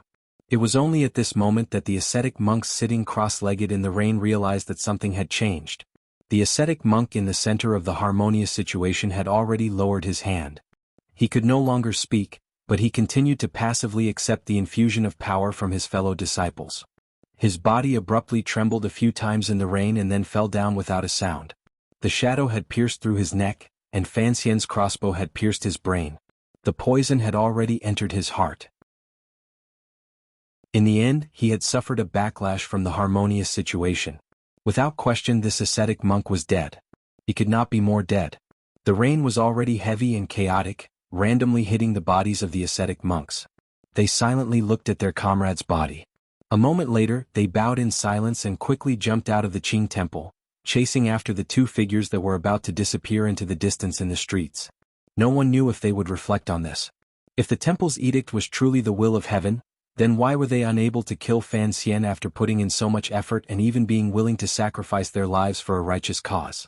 In the heavy autumn rain, Fan Xian and the shadow were like two gray shadows moving swiftly through the rain, under the eaves in the dim sky and through the silent streets. Not long after leaving the Qing temple, Fan Xian sensed that the clearly discernible aura behind him had caught up. Jingdo's Qing temple was 3 li outside. Usually it was a very quiet place. Very few people passed by, and there were no private residences around that could be used. Today was another heavy rain, so there were no pedestrians taking shelter from the rain on the streets. This brought great inconvenience to Fan Xian and the shadow's escape. Fan Xian's pale face was covered in rainwater. He turned his head to glance at the middle-aged man beside him but did not see any expression on his face. Fan Xian knew that in the end, he had still underestimated those fanatical martyrs and the power of the divine path that had lasted for thousands of years on this land. In the past, perhaps it was because Master Ku He and Northern Chi's Tianidao had stolen all the glory, or perhaps the ascetic monks of the Qing temple were not very eye-catching and only liked to preach in the most remote places, or perhaps the great and second priests of the Qing temple did not give people a sense of power. Fan Xian had never thought much of the Qing temple. However, today proved that this was a powerful enemy. Fan Xian even began to suspect that the knife formation the Tiger Guards used to defeat 9th-level aces was born from the miraculous combined attack of the Qing temple. Of course, if Fan Xian was still at his peak, he would not be in such a wretched state, particularly with his ability to escape so lightly. Born of the Overwatch Council, he and the Shadow, the foremost assassin in the world, would not think much of the pursuing ascetic monks. Normally, he and the Shadow would hide their tracks and turn to carry out the most sinister and terrifying ambush against these stubborn ascetic monks. However, he could not do so today. Because of the 1,000 li of running, the grief in his heart, the exhaustion of the days of hardship, and the heavy injuries he received on the walls of Xingyang Gate and on the execution field, Fan Xian's condition had already fallen to rock bottom. Particularly when he had fought head-on against a dozen ascetic monks earlier, he no longer had the strength to fight back. The expression of the shadow beside him was cold and did not appear to be anything out of the ordinary. However, after many years of cooperation and closeness, Fan Xian could clearly see that the injuries on the shadow's body were also very serious, perhaps even more serious than his own. Fan Xian knew why. The shadow had only been injured once. That injury had been caused by Sigu Jian. After learning of Qin Pingping's death, Fan Xian could clearly guess what kind of reaction the shadow would have. He was clearly in Dongyi, but he had returned to Jingdo at almost the same time as Wang Qinian. The speed at which this foremost assassin returned was faster than Wang Qinian and possibly even faster than Fan Xian. With such a rush, the shadow's injuries had presumably worsened. Fan Xian tilted his head and glanced at the shadow but didn't say anything. Split up in front. The shadow spoke in a raspy voice. It carried a strange tone. It looked like this assassin also knew that their present situation could not be worse. They had to split up and divert the pursuing soldiers. Fan Xian nodded. He knew that if they split up now, the two of them would meet again soon. At the end of the street, the shadow suddenly passed into a small alley. Perhaps in a moment he would become a wretched merchant hiding from the rain under the eaves. However, before he left, he coldly said something that made Fan Xian's heart sink. His mouth began to taste bitter. When you are going to kill him, shout for me. Because of the impact these words had on his state of mind, Fan Xian ran a little further than he had planned. The ascetic monks behind him followed from a distance, but Fan Xian was not worried. He passed through a small alley and came to the intersection of Dongchuan Street. He entered the main hall of Dambo bookstore. When he came out through the back door, he had already become a scholar holding an umbrella. He came to the door of the Imperial College and saw hundreds of umbrellas, thousands of umbrellas, and the fresh-faced and sunny students under the umbrellas. Chapter 7:14. The last time he had come to the Imperial College was a few months ago. That day the spring rain fell. Fan Xian had come to the Imperial College to see who the scholar about the matter of Sun Jingxiu, the Jingdo magistrate. At that time he had returned to the capital with a peerless achievement. It had truly been glorious and glorious. He had resisted the pressure of the Hall of Governmental Affairs and humiliated Scholar He's will. He had been confident and arrogant, climbing to the second peak of his life. Once the rain stopped and the black umbrella fell, he was recognized by the students of the Imperial College and caused a small commotion. He had escaped from the Qing temple in the bleak autumn rain. His face was slightly pale and his arms trembled slightly. Some of the rain had leaked through the cloth umbrella and soaked his clothes, making him look somewhat wretched. Fan Xian had already been stripped of all of his official positions and titles. He had become a proper commoner. Furthermore, the entire Jingdo knew that the emperor was torturing this once glorious young man. The Fan Manor was like a house arrest. No one dared to come to his door or show their support. In a mere few months, his life circumstances had completely flipped around. Thinking of this, Fan Xian couldn't help smiling. Lowering his head and holding the umbrella, he walked past the Imperial College students who were discussing something and headed deeper into the Imperial College. In the rain, the Imperial College appeared particularly beautiful and quiet. Old trees stretched out their old branches on either side of the stone path, providing a rare comfort for the scholars running through the rain. Along the way, the autumn yellow had not yet risen, but the spring green was still there. At dusk, the school bell rang in the distance, clearing one's heart. Fan Xian no longer worried about the Qing temple ascetic monks chasing him from behind. Putting aside whether or not they could find him while surrounded by hundreds of Imperial College students, the Imperial College was a sacred and important place. Even if the ascetic monks were willing to sacrifice themselves, they probably would not dare to charge in like a butcher and risk a commotion among the scholars. Holding the umbrella, he walked toward the Imperial College. After walking for a long time, he finally came to a relatively quiet place where the teachers were. Fan Xian habitually walked around the long corridor and entered a small courtyard. Passing by the screen wall, he slowly stopped his steps. This was his room in the Imperial College. A few teachers and talented students had been transferred under him. They had been editing books in this courtyard for a number of years. The carriage of books Sir Zhuang Mohan had given Fan Xian had been reorganized in this place and then sent to Xishan Paper Workshop for the final edition. In the end, it was sold at a fair price by the Fan Manor's Danbo bookstore. These years, the work of organizing books had continued, so the Danbo bookstore had been losing money the entire time. However, Fan Xian did not care about this. Just like how he had felt when he saw the bookshelves in Sun Pinner's boudoir during the Jingdo Rebellion, Fan Xian thought that this kind of thing was meaningful. Since it was meaningful, he would continue to do it. He stood quietly by the screen wall and looked at the movement in the room. He was comforted to find that although the emperor had beaten him into a commoner, the Imperial College teachers and students who had followed him for a number of years had not been implicated. Furthermore, the work of editing books continued and had not been affected. A glimmer of warmth rose in Fan Xian's heart. He gazed into the room and smiled. Before the Imperial College teachers discovered him, he turned and left the familiar courtyard. Slanting through the small hill in the northeast corner of the Imperial College, he followed a shallow lake and came to another familiar courtyard. This courtyard and these rooms were where Xu Wu the scholar had lived when he taught. Later, Hu the scholar had been summoned back to Jingdo by imperial edict and squeezed in.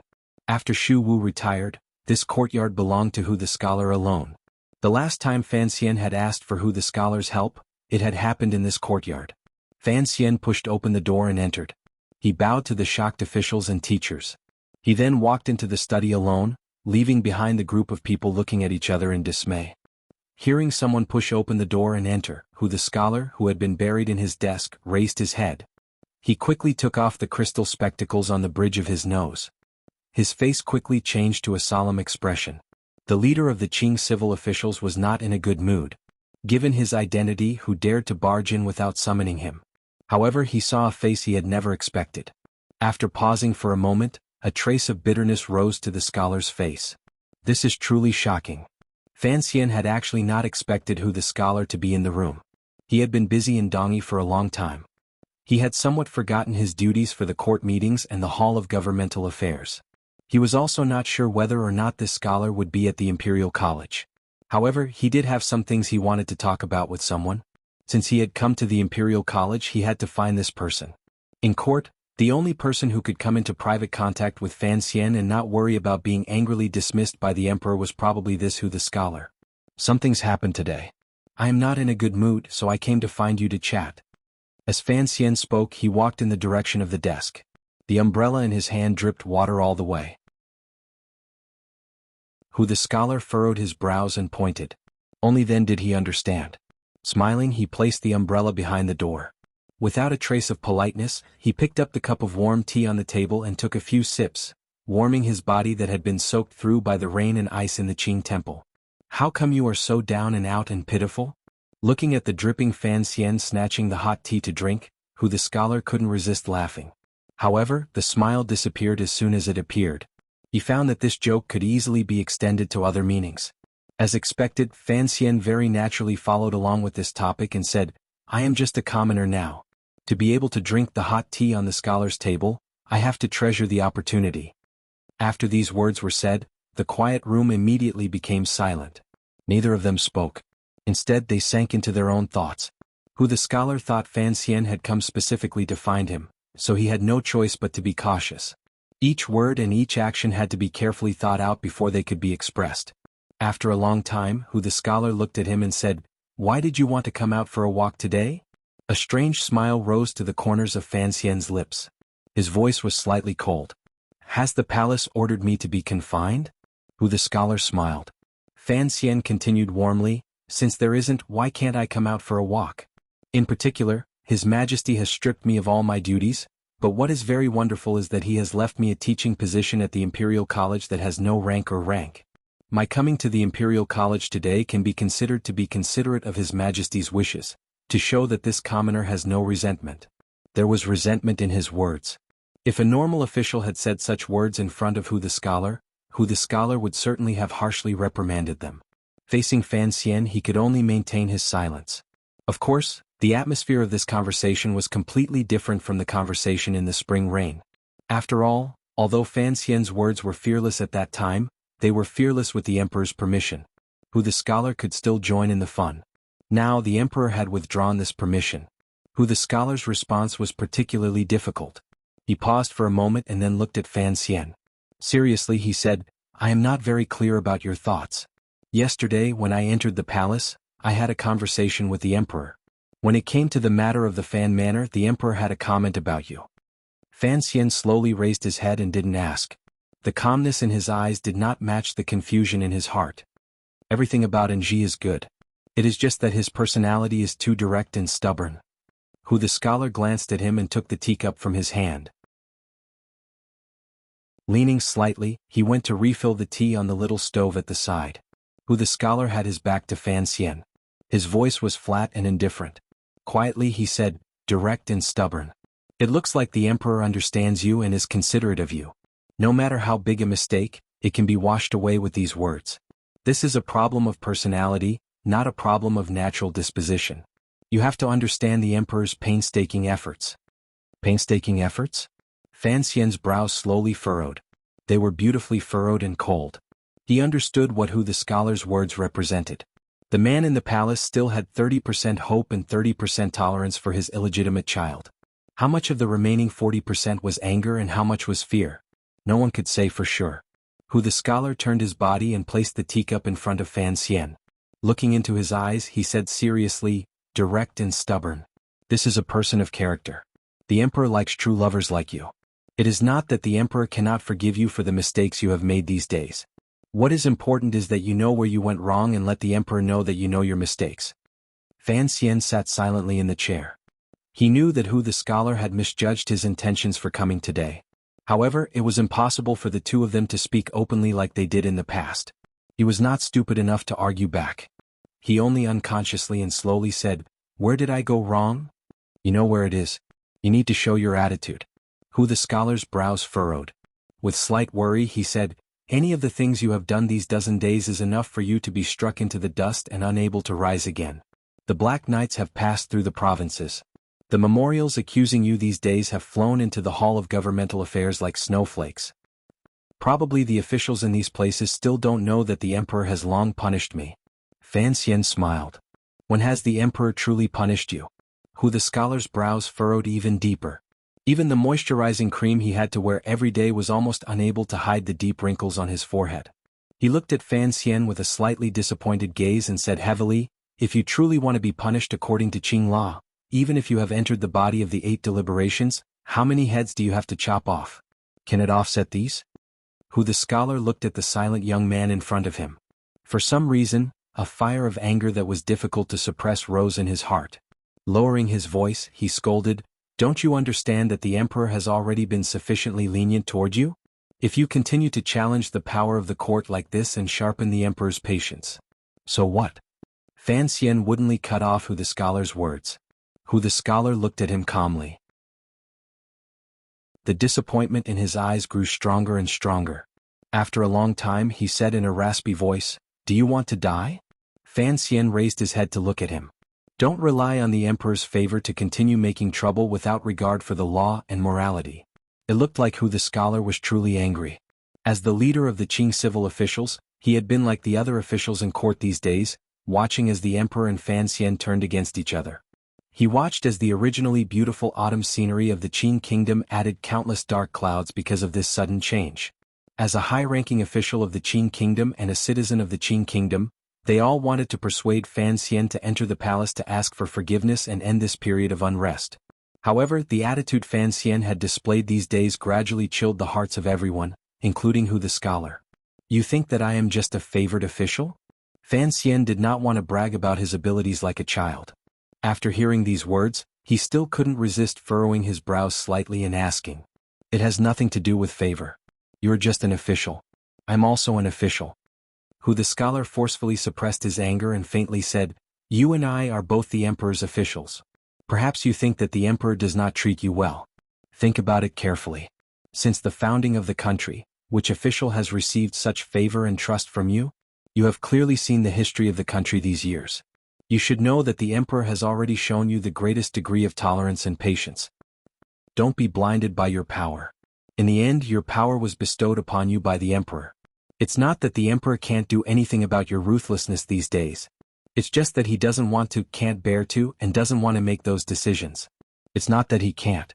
Hu the scholar slowly lowered his eyelids and said in a serious voice, Of course, I have to admit that you are an exceptional official. Hu the scholar did not finish because he wanted to tell Fan Xian that if the emperor truly did not have a sliver of leniency toward him, perhaps he would have long thrown him into prison or even executed him. The emperor had always had this ability. However, these involved the matters between the emperor and Fan Xian. Hu the scholar's emotions surged. He realized that he had already said too much, so he silently changed the topic. No one wants to see a meritorious official of the Qing kingdom disappear from Jingdo because of his arrogance. Hu the scholar looked at Fan Xian and said solemnly, One must know when to turn back when one is lost. There has to be a limit to one's stubbornness. These words seem to have been said not long ago by many Baldies. Fan Xian smiled unhappily and straightened his body. Looks like the present Jingdo and the world all think that I am the little insect in front of the carriage of history. I should either quickly move out of the way or be crushed to death. If I have my own thoughts, then I am a sinner. He gradually withdrew his smile and thought of the group of wastrels he had crippled outside Baoyue brothel many years ago. He also thought of what Wanner had once said was very similar to Hu the scholar's. The emperor's patience in the end had a limit. Presently he was trapped in Jingdo and could not leave. If someone wanted to kill or cripple him, it was only a matter of a word. This was different from the siege of the ascetic monks in the Qing temple. Once the Qing court truly decided to get rid of Fan Xian, this unstable factor, no matter how shocking Fan Xian's cultivation was, he would not be able to escape this fate. After all, he was not a great grandmaster. Earlier, when I braved the rain to enter the Imperial College and watched those scholars walk past me, I thought that perhaps one day, I would also become someone worthy of disdain in their eyes, Fan Xian said tiredly with his head lowered.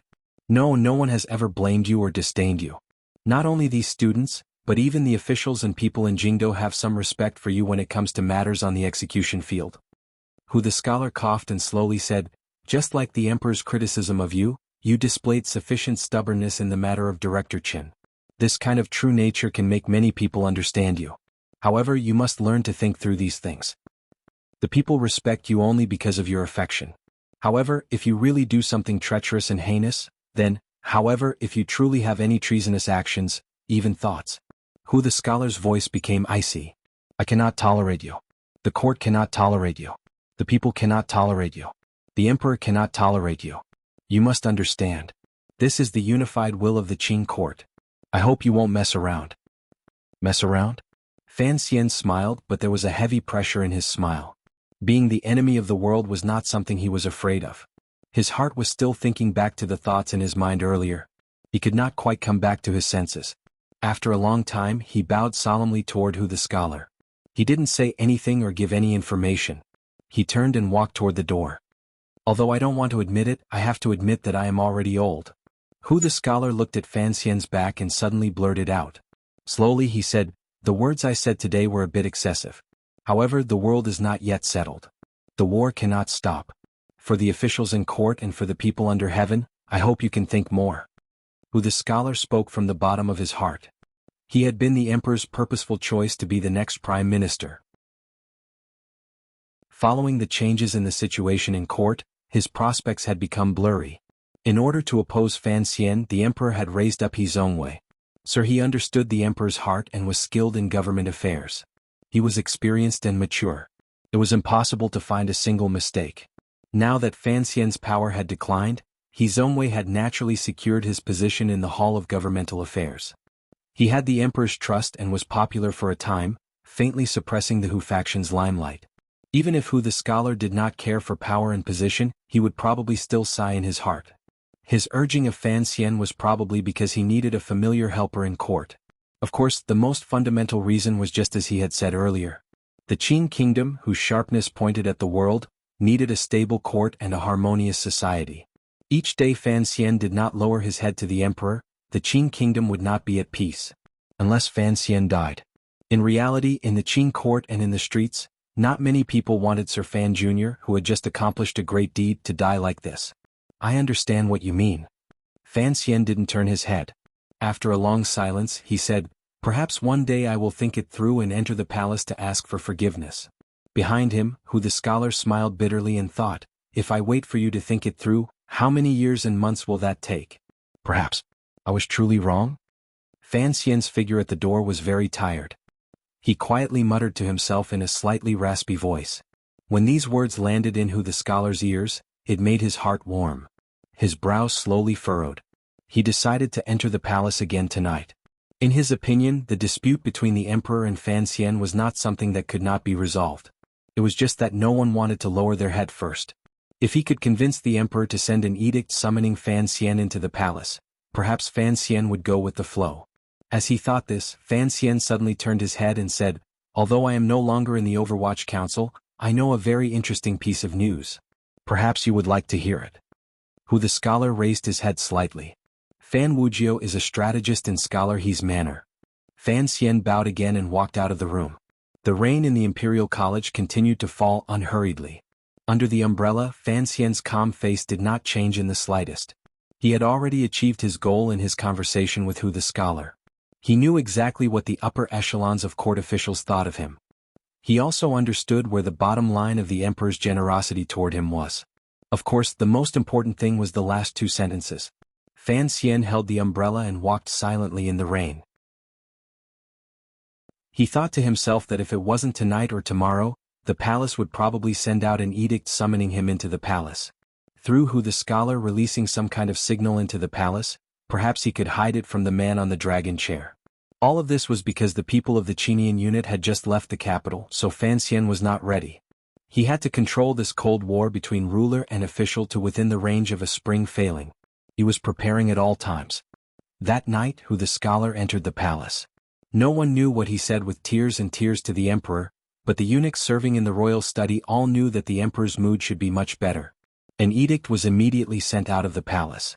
The dark killing field outside the Fan Manor, which had been tormented for 7 days, came to an end. Until Scholar Hu left the royal palace with a peaceful and happy expression. He still did not tell the emperor the shocking news Fan Xian had told him. For one reason, he didn't understand why Fan Xian had told him such an important matter. Was there a hidden conspiracy behind it? For another reason, the Qin kingdom was like what Hu the scholar believed. What they needed was unity. In the Imperial College, he only felt that the name Fan Wujiu sounded familiar, but he couldn't remember who it was. After all, he was the head scholar of the Hall of Governmental Affairs. In the time it took to drink a cup of tea, his subordinates found out that Fan Wujiu was one of the 8 generals of the second prince's manor. Walking out of the palace and into the carriage, Hu the scholar couldn't resist sighing. He gently stroked his beard and smiled. He thought to himself that Sir Fan Jr. was indeed a cute person who held grudges.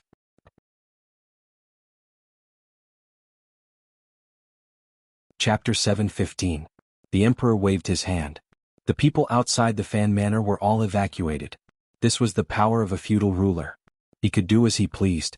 As for the subordinates and officials who had died muddle-headedly outside the Fan Manor because of the battle between him and his father, who would care? The royal study was not quiet. After the scholar left, the emperor began to play chess with Fan Ruorwo. This was a habit he had developed in recent days. The Qing emperor's index and middle fingers gently picked up a black piece and placed it on the slightly reflecting chessboard. Evenly he said, "It looks like Fan Jian did not teach you these things in the manor." Fan Ruorwo had been in the palace for a full 8 days. She was wearing the casual clothes that the Fan Manor had gone to great lengths to send through a few concubines in the palace. They were mainly plain. Compared to the brilliance of the royal palace, they appeared light and incongruous. Although everyone knew that the young lady of the Fan family was a hostage in the palace, this hostage's status was not low. The emperor treated her even more well. Princess Chen managed things outside the palace. Inside the palace, there were nobles looking after her. There were no major problems with her food, daily life and clothing. She sat respectfully across from the Qing emperor and placed her hands gently on her knees. She replied, "The path of chess is too complicated." The emperor raised his eyelids slightly and asked with interest, "I remember that before Nji entered the capital, you were already a famous talented woman in Jingdo. It was just those boorish men who liked to make trouble out of nothing who liked to make irresponsible remarks. I can't compose poetry or paint. I really don't know where this talented woman's reputation came from." In her 8 days in the palace, she had gone from the initial nervousness, fear and helplessness to now waiting quietly and calmly. Fan Ruorwo had fully released the calmness of an iceberg. For one, it was because of her personality from a young age. More importantly, it was because of Fan Xian's imperceptible influence over these dozen years. Although the man opposite her was the Qing emperor, he was still a person and not a monster.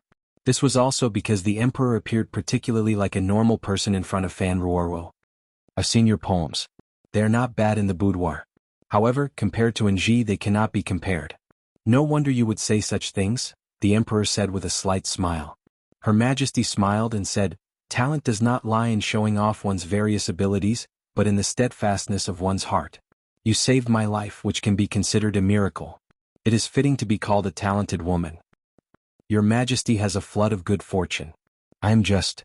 Fan Ruorwo naturally followed the tone of the emperor's words. Unexpectedly, the emperor smiled and said, "Of course I won't die, but I don't think it will be comfortable to have more steel balls in my body." Eunuch Yao quietly flashed into the royal study and stood in front of the emperor. In a quiet voice he said, "Someone died in the Qing temple. They are waiting in the front hall." "Wait, is it a punishment?" The emperor gently played with the black, matte chess piece. In a cold voice he said, "I will spare them this time. If they act rashly again, have them go jump off the cliff at Dong Mountain." Eunuch Yao agreed in a low voice and said, "After Sir Fan Jr. left the Qing temple, he went to the Imperial College and saw the scholar." The emperor was silent for a moment. He then smiled slightly and said, "I already knew earlier. At the Qing temple the shadow has returned." Eunuch Yao was silent. When it came to these matters he did not have any power to make suggestions. He understood the emperor's intentions. He would not be as muddle-headed as those ascetic monks wearing straw hats. Who was Fan Xian? He was the emperor's favorite official and illegitimate child. Even if the emperor wanted Fan Xian to die, he would not let the people below him act on their own. The problem is we still don't know how Sir Fan Jr. left the Fan Manor or how he entered the Qing temple. Furthermore, we don't know where he went during this period of time, Eunuch Yao said as he bowed slightly. The Qing emperor furrowed his brows slightly and didn't say anything. He waved his hand and had Eunuch Yao leave the royal study. During the course of this conversation, Fan Ruorwo listened quietly to the side. Eunuch Yao did not avoid her. These days, the servants in the palace had long gotten used to the emperor always having a girl with delicate features and a sense of calmness emanating from her body listening. Regardless of whether it was a royal study meeting or more important state affairs, the emperor did not avoid her. However, the person they were talking about was, after all, Fan Xian, her dearest brother. Thus, Fan Ruorwo still lowered her head slightly. It was as if she did not want to hear any of this. Furthermore, she did not want the emperor to discover anything strange. The emperor did not glance in her direction. He was silent. A moment later, the emperor suddenly smiled slightly. The internal court did not find any trace of what Fan Xian had done after risking his life to leave the manor. At least, they knew that the shadow of the 6th Bureau of the Overwatch Council had returned. In the Qing Temple, A dozen ascetic monks had fought a great battle with the two of them. Thinking of the bald ascetic monks, the smile on the emperor's face immediately faded. A glimmer of disgust rose to his eyes. He had not thought that these fanatical Qing temple cultivators would dare to attack Fan Xian without asking for the emperor's orders. This made the emperor feel a considerable amount of displeasure. Thinking of the shadow, the true head of the 6th Bureau of the Overwatch Council, the emperor's eyes narrowed slightly. A glimmer of interest appeared. Chen Pingping had served him for decades, but he had always kept many of his secrets. In the past, because the emperor deeply believed in his loyalty, he did not care much.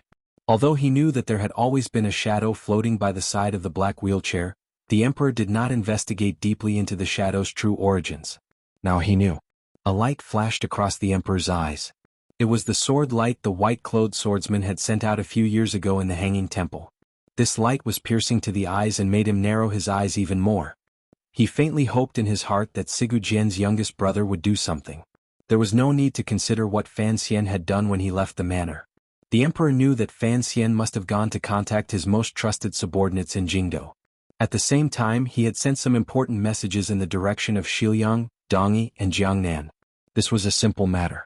If Fan Xian wanted to maintain his independence in front of the pressure of the dragon chair, he had to mobilize all of his power. However, the emperor could not be bothered to pay attention to the specific contents of the messages. In his opinion, no matter how Fan Xian jumped, he was still on this land. This land had always been in the Qing emperor's hands. Furthermore, the emperor was very curious about what his favorite and most admired son could do when he was under house arrest in Jingdo. If he was facing Yi Qingmei of the past, for the sake of the people of this land, for the survival of the entire Qing kingdom, and for the wishes of too many people, perhaps there would be no need for him to say anything. Yi Qingmei could only silently go far away and no longer exist on Qing kingdom soil. What choice would his and Yi Qingmei's son make? This was something the emperor was very interested in. Was this the evil interest of calmly watching the struggle of the next generation under a kind of absolute confidence? However, up until now the emperor had never thought of throwing Fan Xian into the abyss. In his opinion, his son had only misunderstood him. The emperor just didn't want to explain. He didn't care to explain. This was a process of questioning his heart. He sat tyrannically in the palace and waited for Fan Xian to enter the palace to explain and beg for forgiveness. Only then would the emperor peacefully tell Fan Xian that the dead old black dog was not as benevolent as he imagined. That old black dog only wanted to kill the entirely royal family. He had once killed him. Although his surname was Fan, in reality it was Li. Something like that? But how would he explain Yi Qingmei's matter? Perhaps the emperor did not want to touch on that. "I want to go out for a walk," the emperor said. Although his voice was calm, it was clear that because of what the scholar had said when he entered the palace earlier, the emperor had some confidence in dealing with Fan Xian's matter. Thus, his mood was relatively relaxed. That was why he wanted to go out in the middle of the night. There were only 2 people in the royal study. Naturally, the emperor's words were for Fan Ruoruo to hear. Fan Ruoruo was slightly startled. She stood and took out a thin cloak lined with black fur and gold. Carefully putting it on for the emperor, she then supported his right arm and slowly walked to the side of the wooden door of the royal study. When the wooden door opened, there were already a dozen eunuchs and serving girls waiting outside. Eunuch Yao humbly lowered his body and pushed a wheelchair as he waited. From the time the emperor spoke to the time the eunuchs outside finished preparing everything, it had all taken a very short time. Their reactions were very fast. The emperor looked at the wheelchair outside the door and did not show a trace of admiration on his face. He only glanced coldly at Eunuch Yao and paid no attention to the servants outside. With Fan Ruoruo's support, he walked toward the royal palace in the night. Being stared at by the emperor coldly, Eunuch Yao's body was covered in cold sweat. 8 days had passed. Not many people knew that the battle between ruler and officials in the royal study had caused the emperor serious injuries. Although it was not life-threatening, the emperor's body had still suffered injuries that were difficult to recover from in a short time. Additionally, Qin Pingping's heart-wrenching words that day made the emperor's mental state not particularly good. Thus, Eunuch Yao had prepared this wheelchair. He had not expected that the emperor would be so unhappy. He immediately realized that regardless of whether it was because he did not want the officials to know the true state of his body or because the wheelchair made him think of the old director who had made the emperor angry and pained, Eunuch Yao had made a big mistake. This kind of mistake could not be made. Fortunately, the emperor was a master who was more magnanimous towards servants than his own family. He would not easily shift his anger, so Eunuch Yao did not have to worry about his life. He wiped away the cold sweat on his forehead. Leading a group of eunuchs and serving girls, he quietly followed behind. Looking at the young lady of the Fan family gently supporting the emperor forward, no one dared to get too close. The lanterns hanging in the corridors of the royal palace were not very bright. They were only used to illuminate the stone path beneath their feet. Usually, once night fell, the nobles would shut themselves up in the palace and not come out. Only the eunuchs and serving girls who had work to do would walk along these quiet long corridors. Today the slightly dim light shone on the emperor and Fan Roro's bodies, dragging out long and short shadows. It made the eunuchs and serving girls they met tremble with fear and hurriedly kneel by the side of the path. Just as Eunuch Yao had guessed, the emperor's earlier displeasure was because of the wheelchair by the door of the royal study. Once he saw the wheelchair, the emperor naturally thought of the old black dog in the wheelchair who often walked side by side with him in the royal palace in the dead of night. As if they were talking about family matters, they discussed the situation of the world, the internal strife of the royal family, drew up plans and estimated the number of deaths. The Qing emperor was human. He greatly missed those scenes of the past. Because of this and Chen Pingping's betrayal, these beautiful scenes worth remembering suddenly had an extra layer of strangeness and disbelief. Thus he felt angry. Other than anger, there was also a thread of complicated emotions in his heart. A few years ago, because of the Hanging Temple incident, Fan Xian had been heavily injured and almost lost his life. After he had recovered, that young man had also entered the palace in a wheelchair and talked with the emperor for a long time. That was the first time the emperor had spoken with Fan Xian. Although they still did not explicitly state their relationship and were not like the time in the little building for the Qing emperor, it was still an important meeting. Seeing the wheelchair tonight, he thought of Chen Pingping and Fan Xian after his injury. His emotions became complicated. Slowly he said, "The reason I wanted to cut that old dog to pieces was because he was extremely ruthless and extremely deceitful." Fan Ruoruo held his arm and maintained a distance. She did not feel it was too tiring. Hearing these words, she felt that the emperor's body had become as heavy as Mount Tai. If a ruler wanted an official to die, the official had no choice but to die. In particular, Director Chen's rebellious actions were clear to the heavens and earth. No one could use this matter to question the emperor, other than Fan Xian. More importantly, the emperor did not need to explain anything. Just like these days, he never thought of taking the initiative to explain anything to Fan Xian. However, on this early autumn night, just as she and the emperor were alone, the emperor had spoken. Were these words meant for her to hear, or was he borrowing her mouth to say it to his brother? Fan Ruoruo lowered her head slightly and didn't reply. She was thinking endlessly in her heart. In the end, that old dog purposely died at my hands so that Nji would resent and hate me. How could I allow such an evil person to die happily? The emperor's voice was slightly tired. He turned his head and glanced at Fan Ruoruo. He then turned his head back and looked at the quiet palace. "Tomorrow, I will give an order for Nji to enter the palace to pay his respects." Fan Ruoruo's figure froze slightly. With one hand holding the emperor's arm, she crouched down slightly and curtsied. Sincerely she said, "Thank you, your majesty." The emperor's face was expressionless. It was as if he did not think that in this Cold War, he was the first to take a step back and still needed the daughter of an official to express her thanks. What moved him a little was that after the young lady of the Fan family said these 3 words, she did not say anything else. She only held his arm and continued to stroll through the palace. She did not say a word about her leaving the palace. "You are different." The emperor turned his head and glanced at her with deep meaning. "In the past, I often came with Chen to stroll through the palace. However, as she grew older, I came less often. Furthermore, she is much more mischievous than you. Naturally, I cannot compare to sister-in-law." Fan Ruoruo lowered her head and replied quietly. The emperor smiled and didn't say anything. He felt that the little girl beside him was extremely light and boastful. However, it was also pitiful. Ever since Lin Wanner had grown up, there were probably not many people who would accompany the emperor like a true junior. Because the emperor had no family matters in the hearts of the princes, whether alive or dead, their father could never be a true father. Fan Ruoruo's heart was also filled with confusion and emotion. After these days of interaction, this unfamiliar and incomparably dignified emperor seemed to gradually come down from the altar. He also took off the dazzling golden outer clothing and became more like a normal elder. Perhaps it was more accurate to say that he was an elder who had been seriously injured and was gradually showing signs of old age. In the quiet night palace, the young lady of the Fan family supported the emperor for a stroll. This scene fell into the eyes of many people. This was not the first time people had discovered that the emperor treated the young lady of the Fan family strangely. Ever since the emperor had been injured in the royal study and the young lady of the Fan family had entered the palace to be treated, everyone in the royal palace knew that the emperor treated her differently. Anyone with a bit of intelligence knew that the young lady of the Fan family was currently a hostage. However, there were no more hostages like that in this world. Her life in the palace followed Princess Chen's rules. Other than returning to the palace to rest at night, the young lady of the Fan family would spend the entire day with the emperor in the royal study. Even when the emperor discussed state affairs, he did not avoid her. The scholars of the Hall of Governmental Affairs were also shocked by this scene. However, they were all people of status, so they would not spread rumors. However, Scholar He's expression would often appear unnatural when he saw the young lady of the Fan family in the royal study. It was different inside the royal palace.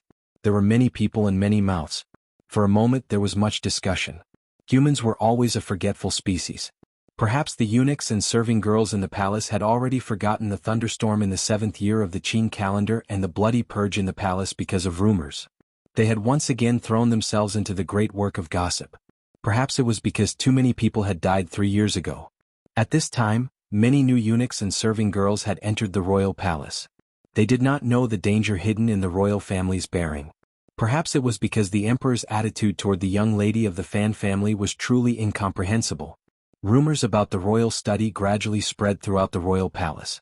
The emperor was a wise ruler who did not like women, and he did not seem like a licentious master. In these years there had only been a dozen female masters in the royal palace, and only 4 had children. Logically speaking, no one would have guessed that. However, the emperor's attitude toward the young lady of the Fan family was truly different. In addition, there had been another major event in the royal palace in the last 2 days. It couldn't help but touch the hearts of too many people. This major event was the consort selection. The consort selection that had begun 3 days ago. The Qing royal palace had stopped consort selection activities for over a dozen years. No one understood why the emperor would suddenly have the idea of filling up the back palace at such a time. Was it because the crisis of approaching middle age had made this ruler suddenly think of a youthful madness? Starting from 3 days ago, the consort selection, hosted by Taichung Temple and coordinated by the Internal Court and the Ministry of Rites, began. Since the Qing kingdom was already unfamiliar with this entire process, the Ministry of Rites appeared to be in a panic. The 7 roads and provinces of the Qing kingdom had probably not received the edict yet. The women who might have been lucky enough to be selected into the palace had not heard any news. Thus, the first to move was still Jingdo. This was a rare opportunity. The nobles, officials, and famous scholars who had been dormant in Jingdo for too long all wanted to grasp this opportunity. Amidst this chaotic process, they still rushed to send the first batch of women of suitable age into the palace on the night before yesterday. Because of the arrival of the youthful and graceful women, the royal palace, which had been peaceful for many years, immediately gained a youthful and threatening feeling. Even though it was already night, clear laughter still rang out from the courtyards where the women were. The overflowing feeling of spring filled the palace at the beginning of autumn. Thus, the people in the royal palace cast suspicious gazes toward the royal study. If the emperor's heart was truly moved, how would the young lady of the Fan family who had won the emperor's heart be settled? They're all a group of idiots. Iguiping's eyelids drooped slightly. Gently pulling on the 3rd prince's hand, she smiled coldly and said, "Who is the emperor? Who is your teacher? How could such absurd words come out of the palace? Most of the people in the palace are idiots. Furthermore, there are too many new people. Perhaps they have already forgotten many things." The 3rd prince, Li Qingping, smiled. This young prince's smile was a bit forced. There was a faint worry between his increasingly bright brows. Iguipin looked at her son and sighed softly. His Majesty is a wise ruler. Naturally, he would not do such absurd things. The selection of beauties to enter the palace this time has nothing to do with that person in the royal study. Your father is only... Before she finished speaking, Li Qingping raised his head and looked at his mother. Gloomily he said, "I heard that father will summon you into the palace tomorrow, but the selection of women... I'm afraid father will not be able to trust you as much as he did in the past." For the story, Fan Ruoro's presence in the palace was a very important matter to prevent that person from becoming less and less human. As for the selection of women, it was a problem of the fertility machine. The Qing emperor was not an absurd person, but he was someone who planned far ahead. It was normal for the third prince to be worried about this.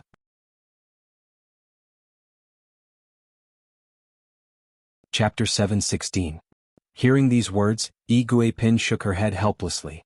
Raising her slender fingers, she gently rubbed her slightly stuffy brows. She didn't know what to say. Of course, she knew what Li Qingping's words meant. However, as the emperor's concubine, she, a girl with an innocent and unaffected nature, was only able to sit safely in her current position because Lady Lu had urged her to be quiet before she entered the palace. In this chaotic situation, she couldn't say anything. The present royal palace had completely changed since 3 years ago. The Empress Dowager was dead, the Empress was dead, and the eldest princess was also dead. Lady Shu was secluded in the cold palace. During the Jingdo rebellion, Yi Guipin, who had given birth to Li Qingping, and Ning the Talented, who had given birth to the Great Prince, followed Fan Xian and the Great Prince's bravery or being forced to stand on the emperor's side. With the rebellion, the two nobles rose in status. Ning the Talented was raised a level. Although Yi Guipin was still a Guipin, as she grew older, she would gradually be promoted to a Guifei. The imperial palace was managed by Yi Guipin and Lady Ning. Yi Guipin had a good temperament, and Lady Ning did not care about internal affairs. Naturally, the imperial palace was a peaceful place and they lived 3 good years. However, 8 days ago there was a loud crash in the imperial study, and the good days finally came to an end. Because Lady Ning had bravely pleaded for mercy on behalf of old Director Qin, she had been banished by the emperor to the cold palace to accompany Lady Shu. It was fortunate that she had given birth to a good son. Otherwise, given the emperor's anger that day, immediate death would have been the best result. Presently, Yi Guipin was the only noble mistress in the palace. The concubine selection that had begun 3 days ago was under her sole control. She understood the true purpose behind this sudden concubine selection better than anyone else. After the Jingdo rebellion, the emperor still had 2.5 sons. Other than the great prince and third prince Li Qingping far away in Dongyi, the other half naturally referred to Fan Xian. Because of Qin Pingping's rebellion, Fan Xian and the emperor had sunk into a cold war. No one knew how this matter would end. These 2.5 sons had completely learned the lessons of the crown prince and second prince. The relationship between them was very close.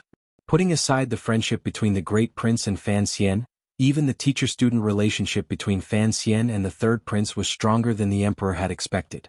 After the 7th year of the Qin calendar, Fan Xian had entered the palace many times. However, his contact with the third prince had decreased. One reason was because the third prince was clearly the heir apparent, so he had to avoid suspicion. The other reason was that the emperor had purposely weakened Fan Xian's influence on the third prince. Even if Fan Xian was completely useless, he had one strength that everyone admired. It was his ability to influence the people around him and make them focus their hearts on him. Regardless of whether it was some of the officials close to the Overwatch Council, Fan Xian's 4 disciples, or the troops in Baoyue brothel, they all proved this point. The third prince was his student. Although he had seen little of Fan Xian after returning from Jiangnan, he had not forgotten Fan Xian's teachings. He had long changed from the sinister and ruthless child of the past to a reserved prince. There was no internal strife or jealousy between the 3 princes. If this had happened in the past, this would have been a wonderful thing. After the Jingdo rebellion 3 years ago, the Qing emperor had reflected on himself and presumably had no interest in driving his sons crazy. However, the revelation of Qin Pingping's rebellion made this seemingly wonderful relationship no longer so wonderful in the emperor's eyes. Yi Guipin knew this very well. If the emperor no longer completely trusted Fan Xian, then he had to be wary of whether his sons would band together and do something. Even if these 3 sons could not band together, if the emperor actually made a move against Fan Xian and chilled everyone's hearts, what would the situation in the royal palace be like when Qingping grew up day by day? Thus, the emperor wanted a concubine and more birthing machines in the palace to help him give birth to a few more sons. Yi Guipin glanced at her son. Her brows were full of worry as she gently sighed. Li Qingping did not sigh. He only gently held his mother's hand. There were many sinister things in the palace. Ever since he was young he had grown up like this. He had watched helplessly as his 2 brothers wanted to kill him and his father for that chair. In the end he had been saved by his other 2 brothers.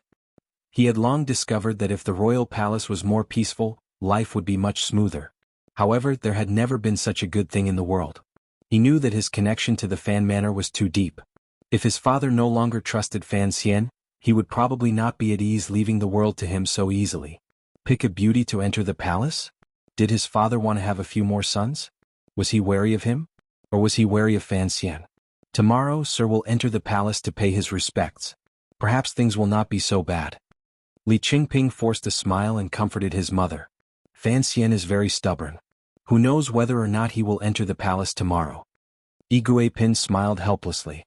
She knew that even if the emperor wanted to have a few more sons to warn Shufang Palace and Fan Xian, that was a matter for a long time.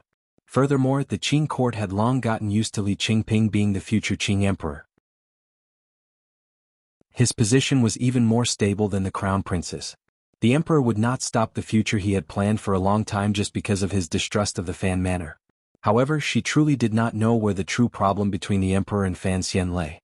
Was it Director Chen's death or something else? If Fan Xian was willing to admit his guilt and lower his head, as long as he could continue to live in Jingdo, his power and position would slowly recover.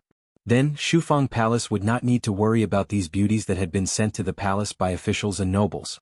The tips of Yi Guiping's brows furrowed slightly. A rare iciness suddenly flashed through her eyes. It's good if these girls know their place.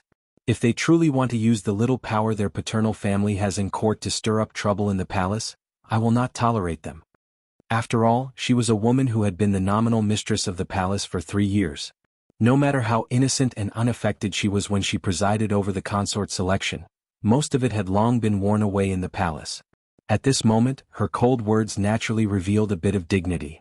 I heard that when the beauties entered the palace yesterday, Mother chased 3 of them out, Li Qingping said sincerely. After all, this is Father's wish. If you do it too obviously, I'm afraid Father will not be happy. Even if your father knew, he would still be happy. Those girls without any discernment. Yigui Pin smiled coldly. The court hasn't had concubines in a long time. From Taichung Temple to the Board of Rites, there are no rules at all. All kinds of girls are sent into the palace.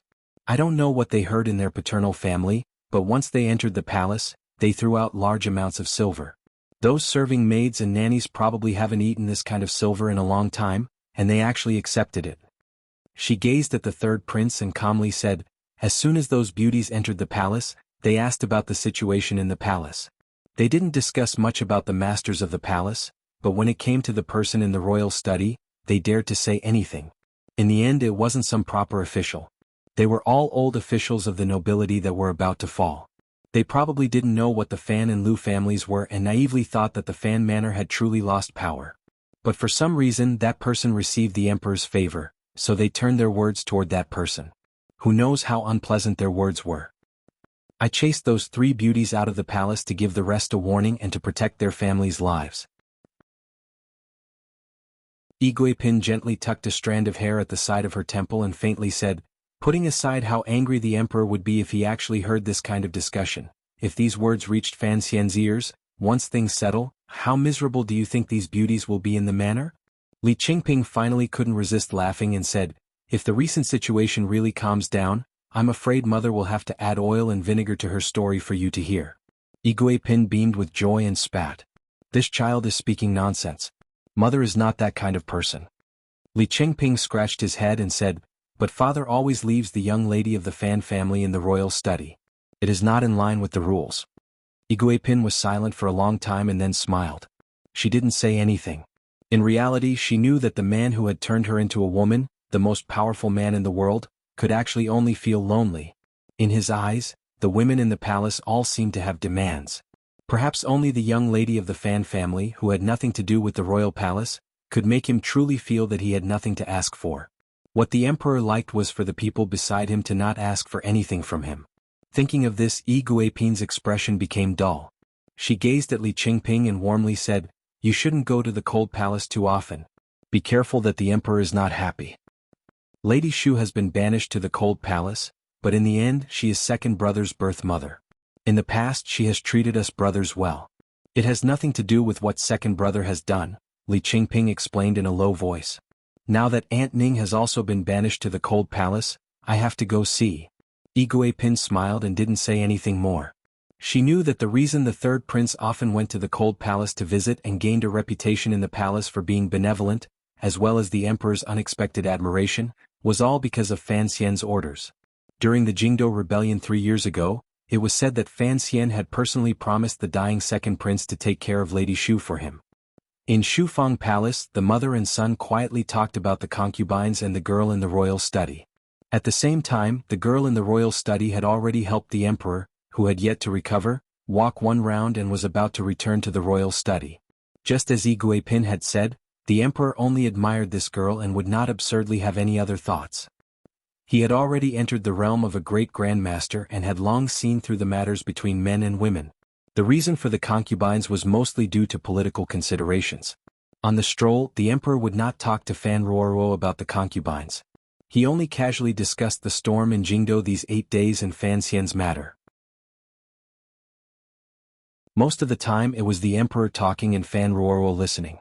The emperor had been raised by the Fan family's grandmother, so he had a natural closeness to the Fan family. The emperor had never had a daughter in this life. After Lin Wanner moved out of the royal palace, it seemed that he could no longer find this relatively warm feeling. The two of them walked in front while Eunuch Yao and a group of people followed nervously from a distance. Strolling in the dark night, this group inevitably looked a bit laughable. Just as they were about to turn into the stone door in front of the royal study, the emperor stopped his steps and looked at the bowed eunuch beside the stone door. After a long silence he asked, "How have you been with Eunuch Dai recently?" This eunuch was once a popular person in the royal study Hongzhu. After the matter from 3 years ago had faded, he had been following Eunuch Dai on paper-related errands. Coincidentally encountering the emperor in the night, he had waited to the side with complicated emotions. Unexpectedly, the emperor would suddenly greet him. He quickly replied in a trembling voice. The emperor glanced at him with satisfaction. Back then he had greatly liked this quick-witted little eunuch. Otherwise he would not have allowed him to personally follow in the royal study. Later, he had sent him to the Eastern Palace to be the head eunuch. It was only because of some coincidental matters that Hongzhu had fallen into. Even so, the emperor still did not kill him. Suddenly the emperor's heart jumped. He thought of when he saw the wheelchair earlier and the scene of Fan Xian entering the palace on that snowy day. The little eunuch pushing the wheelchair had been Hongzhu. Gradually, a glimmer of a smile flashed through the emperor's eyes. He remembered that Fan Xian seemed to dislike this little eunuch a lot in the past. No one knew what he was thinking. He opened his mouth and ordered, "From tomorrow onwards return to the royal study." Hongzhu was overjoyed. He knelt on the ground and vaguely gave his thanks and kowtowed. No one noticed a complicated expression flash through his lowered eyes. The emperor waved his hand in annoyance and followed Fan Ruoruo through the stone door.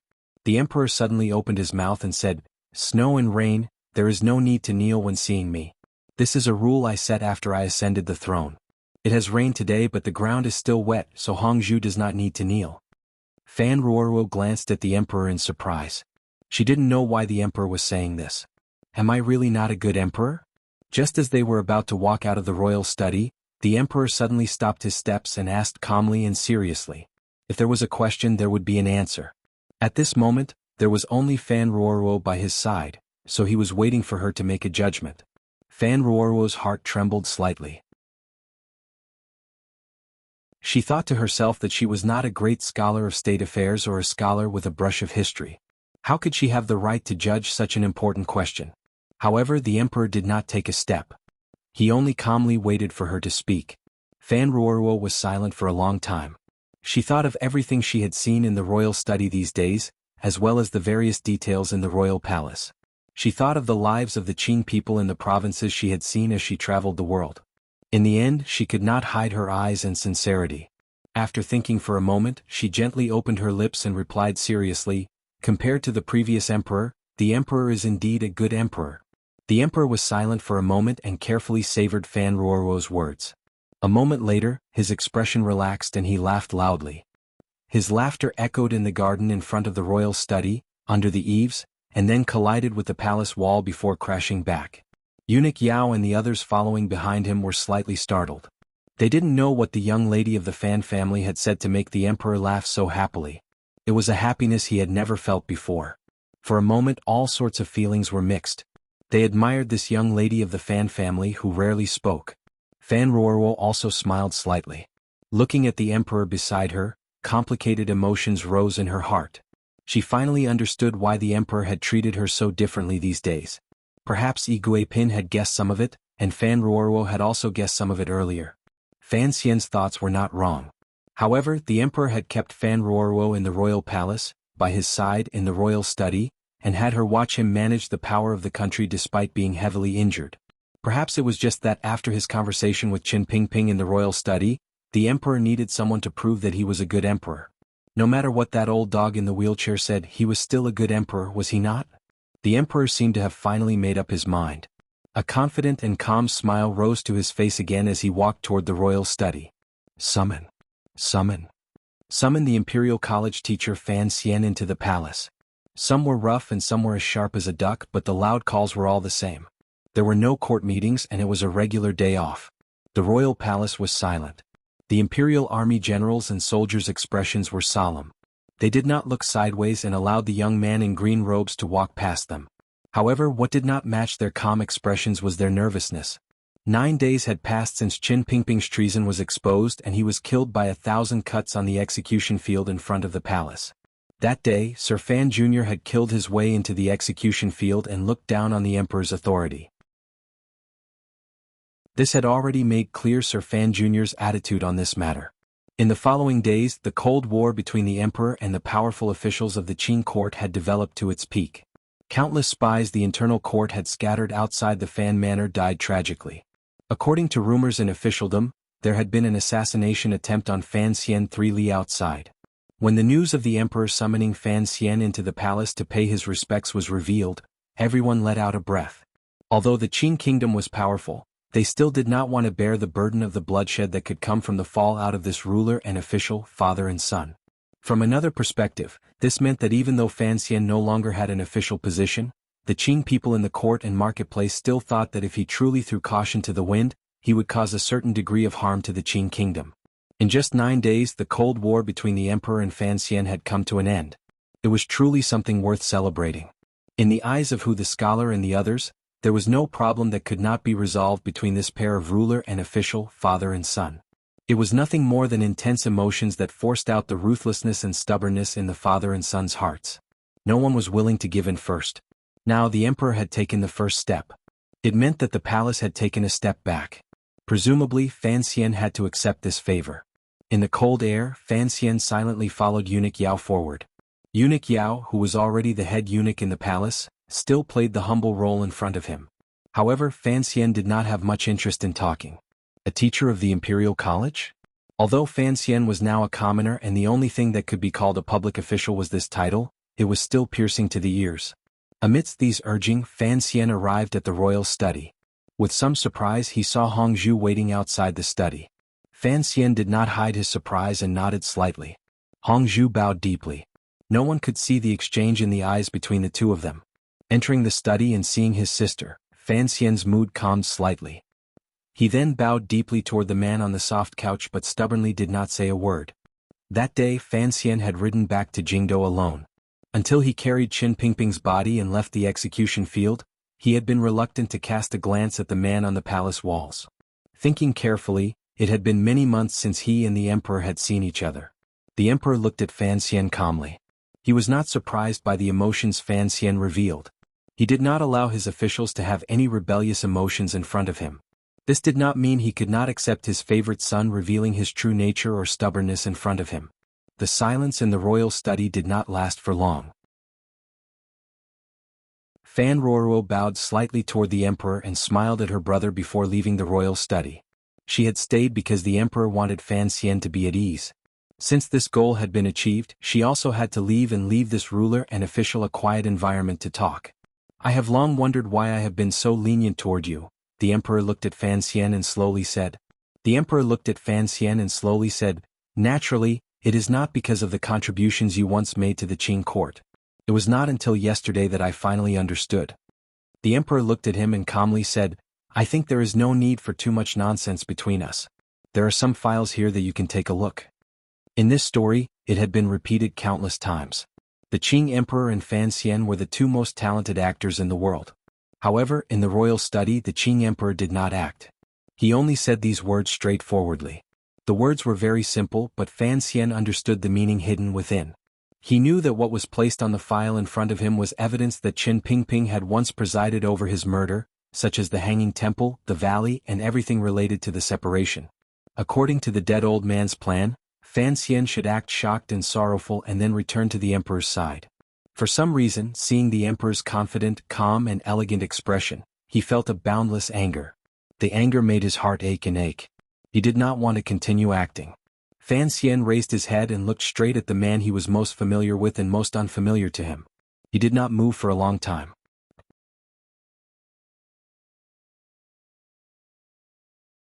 Chapter 7:17. He took a deep breath. It was not yet late autumn, but in the imperial study, a dark-colored heater had already begun to emit warmth. The air was a little dry and it went straight from his mouth and nose to his lungs, causing him to feel a faint pain. Fan Xian looked at the emperor's face in front of him and suddenly thought of many things and people. The storm in the Qing kingdom began decades ago. As the dust gradually settled, the only ones still in the eye of the storm were probably this father and son pair. Fan Xian's attitude toward the emperor was actually very difficult to grasp. Even he could not clearly explain it. From Danzhou to Jingdou, brushing shoulders in the Qing temple, meeting for the first time in the bamboo tea shop beside Taiping courtyard, from bestowing marriage to the Overwatch Council, and learning of the portrait in the palace, Fan Xian had guessed earlier than anyone else. He had guessed his true past. Whether it was the Fan Xian of his previous life or the Fan Xian of this one, they were both fatherless and motherless. Unfortunately, they were born in the kingdom of Qing, so they had a mother named Yi Qingmei. Later they discovered that they had a father. But this was a bloodline inheritance. For Fan Xian to truly regard this emperor as his father was something he could not have done at the time. At that time, Fan Xian had been acting the entire time. He had acted beautifully. No one knew that there was a completely different soul inside him, so he could fool everyone, even the emperor in front of him. As time slowly progressed, Fan Xian gradually began to have suspicions about the murder case in Taiping courtyard. He became a bit more wary and even afraid of the emperor on the dragon chair. Thus, his acting became more steady and cautious. But, after all these years, if Yi Qingmei and Fan Xian were that connected soul hidden in history, an existence with a natural sense of closeness, a person who used the aura of everything around her to remind herself and gradually became one with her mother's image. The emperor had used so many years of interaction, favor, trust, methods, and realm to get closer to Fan Xian's life step by step, making him feel indecisive. It had to be said that the emperor had invested in Fan Xian a trust and tolerance that he had rarely shown in his life. At the beginning of the battle for the throne, perhaps the emperor had only watched his illegitimate son gradually grow stronger and, to a greater extent, used him. Gradually, the emperor's attitude toward Fan Xian changed, particularly after the Jingdou rebellion in the 7th year of the Qing calendar. For Fan Xian to be able to have his present position and power in the Qing court and people, it had to be said that the emperor's favor toward him had far surpassed what he had toward the crown prince or the second prince. This pair of ruler and official, father and son, often discussed matters in the palace and chatted in the royal study. Fan Xian hid something, so he continued to act. While acting, he could clearly feel what exactly the emperor's attitude toward him was. Thus, during these 3 years after learning the truth about Taiping courtyard, Fan Xian had been suffering with difficulty. Although he had been preparing in certain areas, he had never been able to truly settle his heart. On one hand, he knew that His Majesty was like the great snowy mountain in his dreams. It was impossible for him to be easily overturned. On the other hand, he often asked himself late at night, what kind of light would come out of the crevice he was in? How should he choose? He wanted to choose a third path that did not necessarily lead to bloodshed. Thus, he had worked hard to be the vanguard of the king in the Qing court. He worked busily, completely against his nature. He only hoped that any matter could have a relatively calm and bright ending. He wanted Qin Pingping and his father to be able to retire peacefully. In the end, all of this was an illusion. Fan Xian was disappointed, even hopeless. He felt sad and tired. He didn't want to act anymore. After carefully reading the files on the table, Fan Xian gently coughed. Thinking about it, that deep breath earlier and forcefully suppressing the emotions in his heart had already caused some pain in his unhealed lungs to once again reappear in some part of them. The emperor looked at him silently and also gently coughed. There was an acknowledgement of each other's strength between this strange pair of father and son, as well as complicated emotions. Even their injuries were put together to tell the two of them that they were actually very similar people. According to Qin Pingping's plan, perhaps at this moment, Fan Xian should show an expression of disbelief, tremble all over, be angry and confused, and then roar at the emperor, "I don't believe it. I don't believe this was done by the old director. Why would he do this?" Then, the emperor would gently and coldly explain to him what kind of goal Qin Pingping had lived for the last few decades of his life, what kind of bone-deep hatred he had for the Li royal family, and how good this old dog had been to you in the past was actually all fake. He wanted the Qin kingdom to be destroyed in turmoil and destroyed in the disaster caused by our falling out as father and son. Then Fan Xian would still appear to be in disbelief.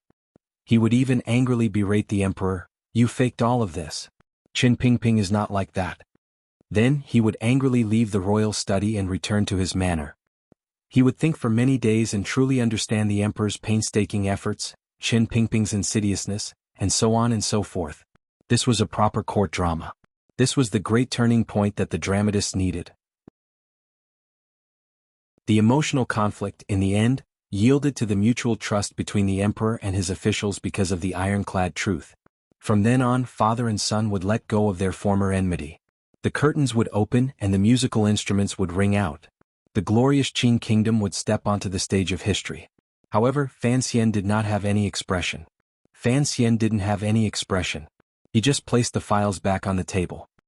He lowered his head slightly and didn't say a word. It was as if he was thinking about something important.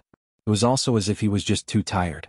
Tired to the point that entering the palace had used up all of his energy. The emperor looked at him calmly. His eyes gradually narrowed at a very slow speed. His eyes gradually brightened and then dimmed.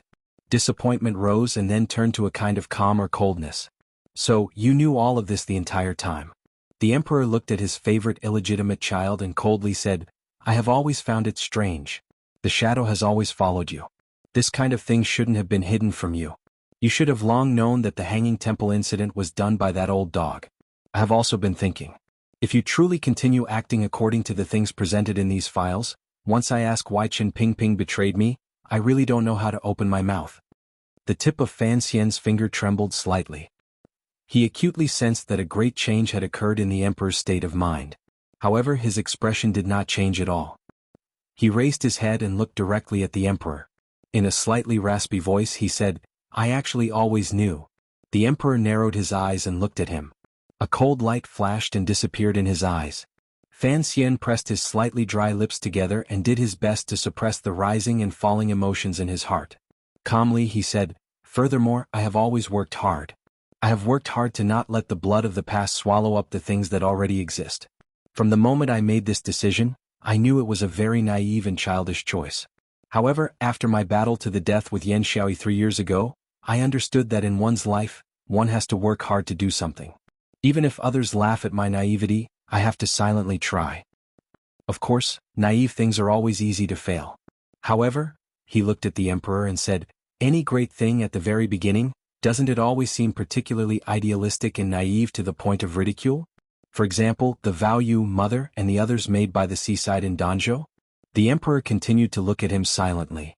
His eyes grew brighter and brighter. From the moment Fan Xian opened his mouth to say that he knew and worked hard, he knew clearly what kind of goal his favorite son had wanted to achieve all these years. For some reason, the emperor, who was already used to coldness, suddenly felt a glimmer of warmth in his heart. Perhaps it was not a bad thing. However, this glimmer of warmth often disappeared too quickly. He has already left. He no longer thinks about the past. "Why did you?" Fan Xian looked at the emperor woodenly and said in a raspy voice, "Why did you have to have him die?" These words were directed at Qin Pingping. Fan Xian did not cry out or angrily berate. He was only filled with sorrow and helplessness as well as undisguised hatred. He looked woodenly into the emperor's eyes. The emperor also looked at him calmly. After a long silence, the emperor smiled. His smile was cold, disappointed, and sharp. "Haha." The emperor narrowed his eyes and said, "I killed him?" The emperor slammed his palm down on the table beside him. He didn't smash the wooden table into pieces, but the force was enough to send the paper on the table flying. He looked at Fan Xian and scolded in a low voice with slight anger, "What I am most angry about is this. I gave him a way out. If he hadn't come back from Dazhou, perhaps I would have pretended nothing had happened. However, in the end he came back alone. He forced me to kill him." The emperor's gaze was as cold as a snowy mountain. "I could only do as he wished. I have stood in this world for dozens of years, and I have never trusted anyone easily, but I once trusted him. I even thought that maybe I could see him as a friend, and I even gave him a chance in the end, but he didn't give me any chance." The emperor took a deep breath. His calm voice was filled with a heart-shaking coldness. "In the end, a servant will always be a servant." Hearing the word servant in these words as well as the hatred and disdain that could not be hidden, the image of the old cripple in the black wheelchair seemed to suddenly appear in front of Fan Xian's eyes. He stared at the emperor. His voice was as sharp and cold as a knife. Gritting his teeth, he said, "The mistakes of the world are all the fault of others. Of course, your majesty is wise and powerful. However, I still don't know how my pitiful mother died." The emperor's face was cold. He had no reaction at all to Fan Xian's heart-wrenching words. He only narrowed his eyes and looked at him disdainfully. Including that old dog, all of the enemies of the Qing kingdom probably hoped for the scene in the royal study to happen today. You didn't disappoint them. You only disappointed me. Someone as stupid as you cannot be taught. Fan Xian closed his eyes and then opened them. They had already recovered their calm. However, there are many things that I still don't understand. If you don't understand something, then don't think about it. The emperor's tone was indifferent. It was clear that he was disappointed in Fan Xian's behavior.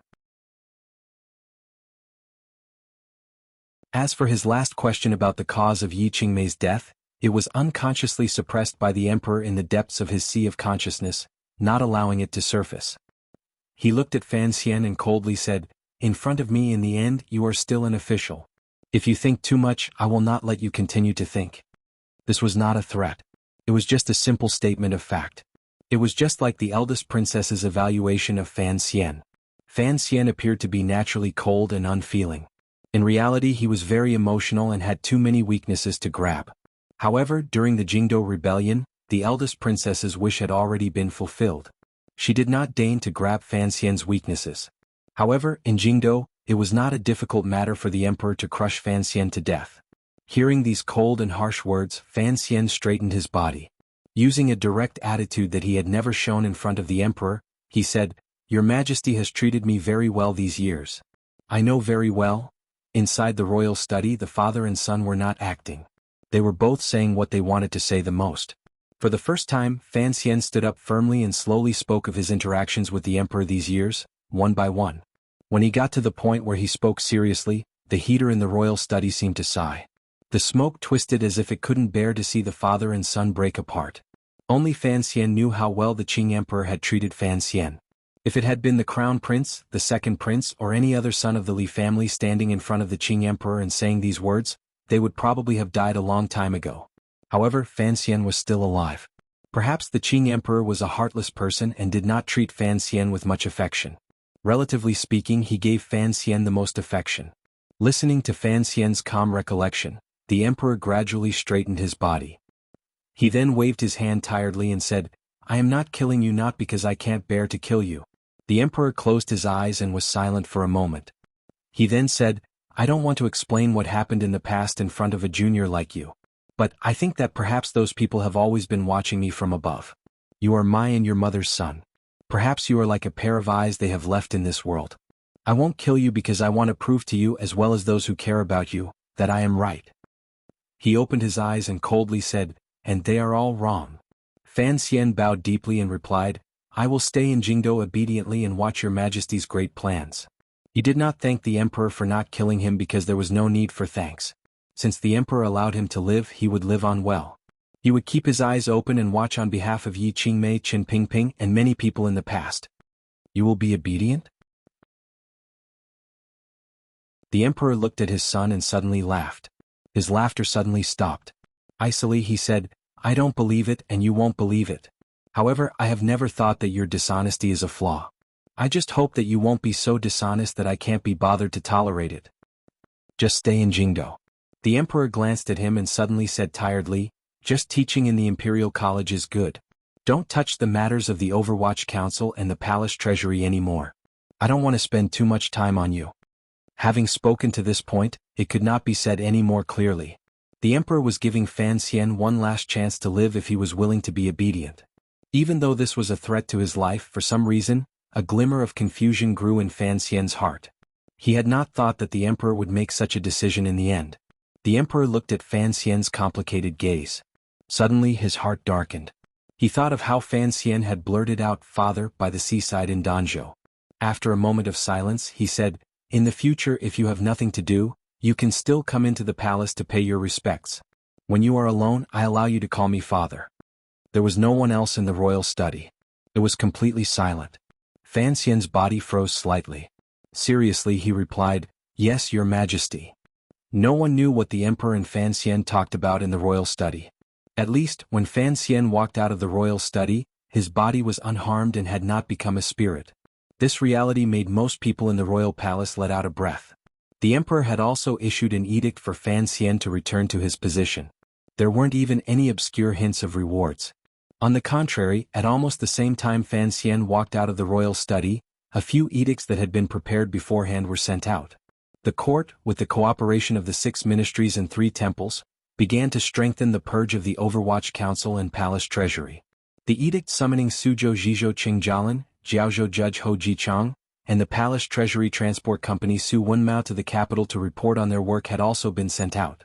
At the same time, the edict naming Yan Bingyun the director of the Overwatch Council left the palace one step ahead of the others. It was clear that the internal court had long made preparations. The emperor saw through his son, Fan Xian, too well. Even if he didn't want to kill him, he had enough ways to trap Fan Xian in Jingdo so he wouldn't move rashly and be too dishonest. As for whether or not the information Fan Xian had sent out through the Qinian unit could, in the end, become a bargaining chip with the emperor, it would depend on whether or not the emperor had this kind of sensitivity and powerful motivation beforehand. In reality, regarding these 2 points, there was probably no one in this world who was stronger than the emperor. Fan Xian walked out of the palace with a heavy face. Hong Zhu, who saw him out, was careful and followed at his side with slight fear.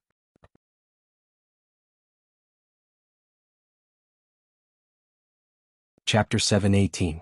The Fan Manor's carriage traveled on the road out of the city.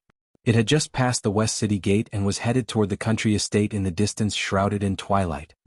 He entered the palace in the morning and only returned to the manor in the afternoon. Fan Xian did not tarry. He boarded the carriage with Wan'er and went to the country estate on the outskirts. Last night, an edict from the palace had come out. The surveillance of the Fan Manor had completely ended. People had thought that the Cold War between the emperor and Fan Xian had ended. Unexpectedly, after Fan Xian entered the palace to see the emperor, there was no news of his return from the palace. There wasn't even a related edict. Putting aside what the officials in court and the various powers were guessing, the fact that the Fan Manor's carriage had left just like that still shocked many people. What surprised many people was that the Fan Manor's carriage had smoothly passed through the Jingdo City Guard's inspection. More accurately, it had not been inspected at all. Was the emperor not worried that Sir Fan Jr. would leave Jingdo in a fit of anger? Although the emperor's household did not have children running away in anger, the scene on the execution field, as well as the disputes these days, made people scratch their heads in confusion about Fan Xian's response. Many people were worried whether or not Fan Xian would leave Jingdo. It was clear that the emperor was not worried. Otherwise, he would not have removed all the surveillance outside the Fan Manor or given Fan Xian such freedom. My sister is in the palace and the emperor's edict has been sent out. The subordinates and relatives who rely on me to live are all in Jingdo. How can I leave? Fan Xian tilted his head and looked at the autumn scene illuminated by the red twilight outside Jingdo. In a quiet voice he said, "Bring back Xiaohua and Liangzi. Let's live well in the manor." Lin Wan'er's heart trembled slightly. She didn't know if Fan Xian's words came from the bottom of his heart or if they contained some other meaning. If staying in the Fan Manor and being an idle person was the emperor's edict, then Lin Wan'er knew why Fan Xian was forced to accept this edict. The Fan Manor had received a bad piece of news when it opened. That day Lin Wan'er had immediately made a decision to have Teng Zijing send the young mistress and young master to the Fan Manor outside the city. She was worried that something would happen later and was prepared to quietly send the children back to Danzhou. However, the manor had just sent news that the carriages sending the children had arrived at the manor and could no longer leave. It was not that there was an army waiting there. Rather, a eunuch was already waiting. Under these circumstances, Teng Zijing did not dare to act rashly. If he truly secretly sent the young master and mistress back to Danzhou, who knew if something would happen on the way? Would the court shed all pretenses of cordiality and snatch these 2 children into the palace? Fan would be the same with Fan Ruoro. Fan Xian's brows furrowed slightly. In the end, I still underestimated the meticulousness of the emperor's thoughts. Now that I think about it, the day you decided to send the children back to Danzhou, something had just happened in the royal study. Qin Pingping had just been sent to the Overwatch Council. At that time, the emperor was heavily injured, but he still did not forget about our children. My arrangements were not thorough. At the time, we shouldn't have waited in the manor. We should have thought of a way to send them directly to Danzhou. A glimmer of darkness flashed through Lin Wuner's brows. She had not thought that her uncle the emperor would be so cold and severe that he wouldn't even let go of 2 children. At that time you could only contact the first bureau. My people were scattered outside Jingdo. If you wanted to send them to Danzhou there was no way. Fan Xian gently put his arm around her thin shoulders and comforted her. You've been tired enough these days and worried enough. This has nothing to do with you. Our emperor even dares to use the temple, much less 2 children. Fan Xian gently put his arm around her thin shoulders and comforted. You've been tired enough these days and worried enough. This has nothing to do with you. Our emperor even dares to use the temple, much less 2 children. What exactly did you and Qingping talk about in the palace? What exactly did you and Qingping talk about in the palace? Lin Wuner sighed and thought to herself. The entire family was trapped in Jingdo. The emperor did not reveal much of his extraordinary face. Only this faint threat was enough to make Fan Xian and her not dare to act rashly. Thus, she changed the topic and continued to ask the previous question. She also knew about the matter of the concubines. As intelligent as she was, she guessed the emperor's intentions. Thus, she wanted to hear some of Shufang Palace's reaction from Fan Xian. What can I say? Fan Xian smiled faintly. Hong Zhu, that little eunuch, has been by my side the entire time. He has the emperor's edict to send me out of the palace. Can Qingping and I kick him aside? There was an ambush in these words. For the sake of Hong Zhu's safety, Fan Xian had kept this secret tightly. Even the 3rd prince did not know the true relationship between him and Hong Zhu. Earlier in Shufang Palace, the 3rd prince had been somewhat rude to Hong Zhu. However, there is no need to worry too much. After all, Qingping has performed very well these years. How could the emperor bear to have the court fall into chaos again because of my relationship? Fan Xian's brows twitched. In front of Hong Zhu, I gave the 3rd prince a good scolding. In any case, it will probably be very difficult for me to enter the palace in the future. I should quickly scold him. It would be best if I can make Qingping truly angry at me. The carriage moved gently along the road. In the distance, the setting sun in the western sky dragged out a long red tail. It brushed across the nearby hills and then the faintly discernible head of Tsang Mountain in the distance. Who can this fool?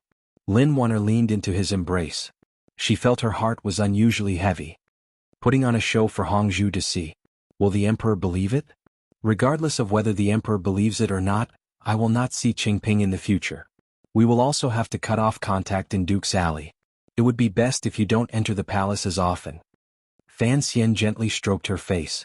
After a moment of silence he said, It's best if we don't drag other people into our own matters. Lin Wuner straightened her body and looked at him calmly. What do you want the emperor to believe? To believe that Qingping does not have true affection for you? Don't forget that big brother is still in Dongyi. Each day he doesn't bring you and your brothers into the palace, the emperor will not be at ease. Isn't the matter of the consort selection clear? Correct, it is separation. Fan Xian looked at his wife and said seriously. Fan Xian gazed at his wife and said seriously, This is a true separation.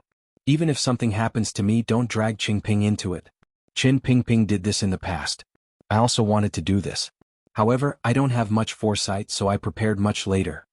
Lin Wuner sighed helplessly and said, Based on what you say, the emperor still intends for Qingping to succeed. Then why is there a consort selection? Just in case. This kind of thing is easy to understand, Fan Xian said with a slight smile. Fan Xian smiled slightly and said, It's only a 10-month pregnancy. How could it be so easy to have a child? Those beauties are only 14 or 15 years old. If they want to be stepmothers, they will have to endure for a few more years. Speaking of this, Fan Xian sank into deep thought. He thought of the problem of the emperor's masculinity. If one carefully calculated the emperor's age, given his great-grandmaster realm body, the matter between men and women should not be too difficult. However, he was getting older, so his desires would probably grow thinner. Concerning the aftereffects of the tyrannical martial secret, Fan Xian knew better than anyone else. Adding to the discussion he had with Sigu Jian at the end in Dongyi, Fan Xian confirmed that the emperor's body no longer had normal meridians. Instead, it had become a completely unobstructed channel or vessel. Only this could allow the physical body to contain so much tyrannical jinqi. Only then could one point into Kuhi's body on Dong Mountain and force a great grandmaster to death. No matter how tyrannical it was still tyrannical. It only had the name of the way of the emperor. How could there be a true change? Fan Xian thought of this and raised his brows slightly. He had proven that the emperor's constitution was cold on the outside and dry on the inside. His breathing disturbed his nature. He would probably need to eat a few more Lingxiang pills. If he didn't have Lingxiang pills to eat, then eating more celery would be good. Garlic? Fan Xian lowered his head slightly and thought about the Imperial Academy of Medicine's conclusion. He prayed to the heavens to ensure that a great grandmaster's body was no different from a mortal's body. Celery, garlic, and bean products, particularly the first one, had a powerful killing effect. Without question, only Fan Xian knew this knowledge. The Imperial Academy of Medicine did not know. Hongzhu did not understand. Even the emperor did not know. Whether or not the tricks Fan Xian had done in secret would bear fruit in the future would depend on whether or not the heavens would help him. As long as the emperor had no more children, then the third prince's position would be as stable as Dong Mountain. This was Fan Xian's hope. Perhaps making the emperor have no more children sounded like a sinister plot. However, Fan Xian did not think so. The emperor already had 3 sons. That was enough. If he had more, it would just create more trouble for the Qin kingdom's future in the fight for the throne. At least he didn't make the Li family die without descendants. Thinking of this, Fan Xian thought of Qin Pingping and couldn't resist smiling. I still have the heart to offer my services, but I have no reason to see a wise ruler. Lin Wan-er was slightly surprised to find that Fan Xian was making another poem. Thinking about it closely, she found that this poem only talked about the grievances of an official. She looked at Fan Xian in a daze and wondered if he was truly willing to forget the death by 1,000 cuts in front of the royal palace and the bloody case in Taiping courtyard decades ago. As for the emperor Yi Qingmei, Qin Pingping, Fan Jian, and that group of old people, Fan Xian had already told Wan-er everything. Only now did Lin Wan-er know that in the shadows of the royal palace and behind history, there were so many heartless choices and vengeance. Thus, she did not have the extravagant hope that Fan Xian would actually stay obediently in the manor. However, she heard these 2 lines of poetry. As she thought this, the carriage arrived at the Fan clan's country estate. The entire clan, young and old, had already received the news ahead of time. They waited obediently outside the country estate for the arrival of the young master and mistress. Although Fan Xian no longer had an official position, he was still the backbone of the Fan clan. Other than the vengeance, he still had to shoulder the people his father had entrusted to him. Dusk shone on the gates of the country. Sisi was carrying Fan Liang. Shunning, who was wearing a large flowery farmer's clothing, was holding onto her leg. She looked curiously at her parents who were getting off the carriage. She was already 3 years old and had no problem remembering people. Fan Xian accepted Fan Liang's embrace from Sisi's hands and quietly said something by her ear. He then smiled and had the people waiting for him quickly disperse. He then pulled Shunning's small hand and walked into the central room. He asked, "Has Xiaohua been good lately?" When they reached the central room, the well-behaved Shunning let go of her father's hand and threw herself into Lin Wan-er's arms. Sisi was busy making arrangements for the night's rest. Fan Xian turned his eyes and saw a eunuch in the central room. He nodded toward the eunuch. The eunuch's expression was very ugly. There was also a hint of fear on his face.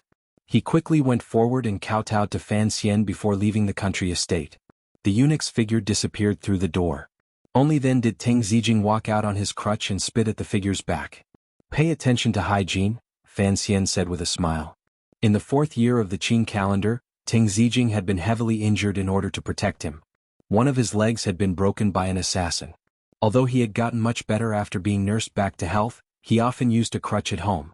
Teng Zijing looked at him and said with shame, "I was useless and was unable to send the young master and young mistress away." He then continued, "I had planned to kill that little eunuch, but I was afraid it would cause trouble for you. Don't look at him just because he's a little eunuch who doesn't know anything. He represents the emperor. How could you casually kill him?" Fan Xian said carelessly. He then touched the large flowery dress Shunning was wearing and said with a smile, "It's quite bright."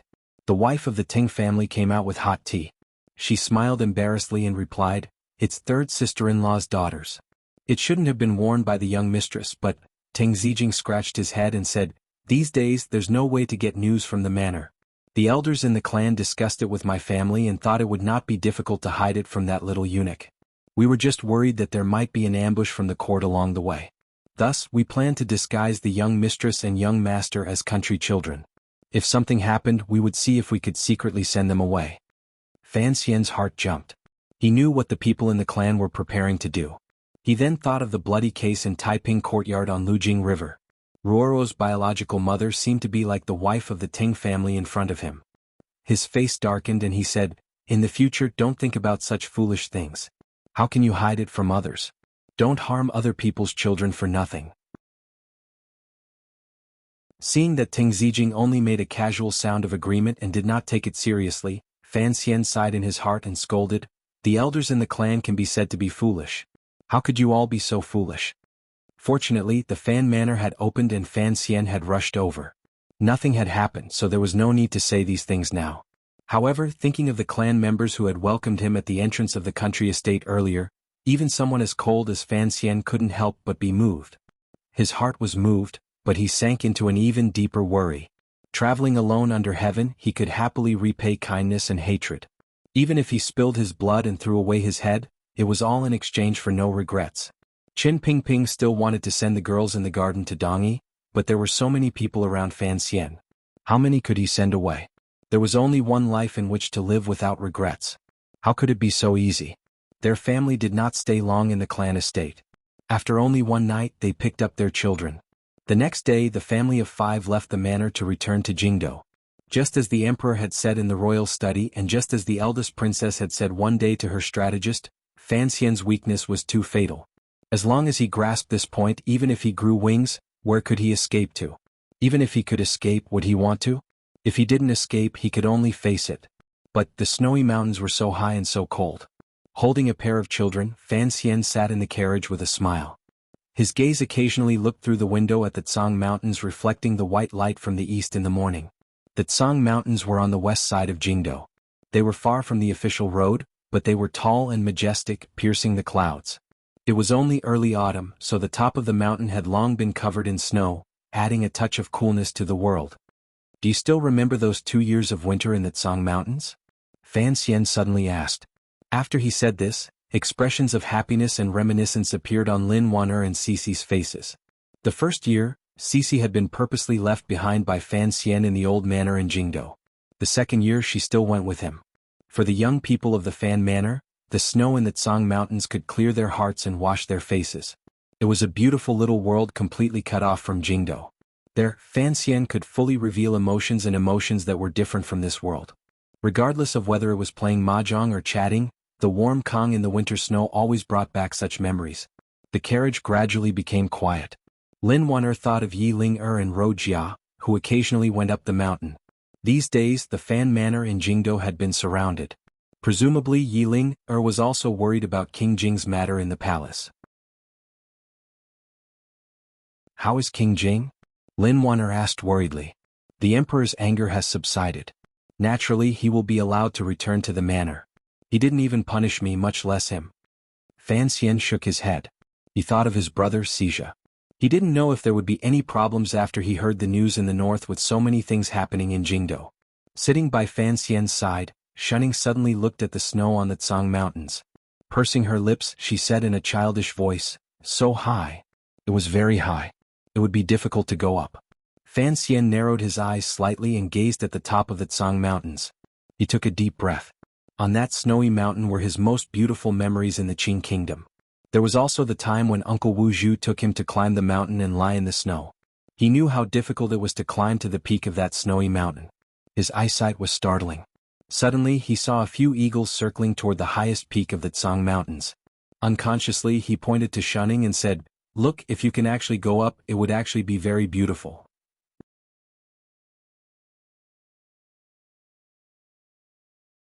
Chapter 719. Under Hongzhu's lead, Fan Xian walked silently toward the outside of the royal palace. Along the way, the eunuchs and serving girls he saw all turned their bodies to greet him. Occasionally, a new person who had just entered the palace would not be able to react and would be taught a good lesson by a ranked elder. Fan Xian did not have the energy to pay attention to these things. He just walked blindly. The people in the palace looked at Hongzhu in front of him and thought that the emperor had reinstated eunuch Hong Jr. It was probably to dirty Sir Fan Jr.'s eyes.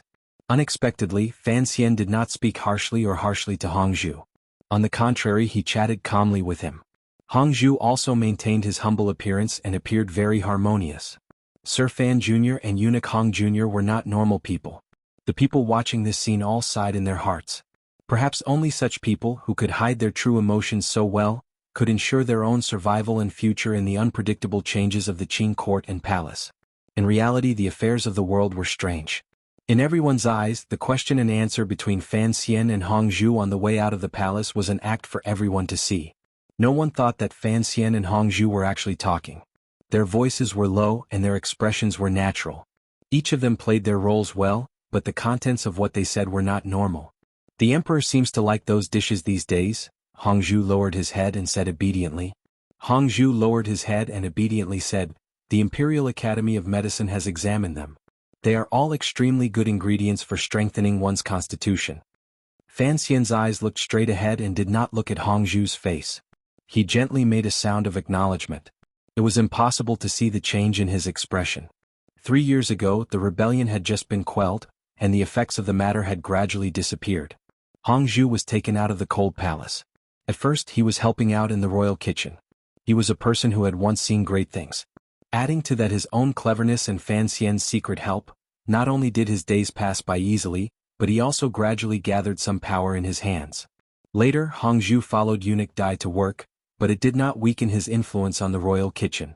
What Hong Zhu said to Fan Xian at this moment was the little secret between the two of them. More accurately, it was Fan Xian's little secret.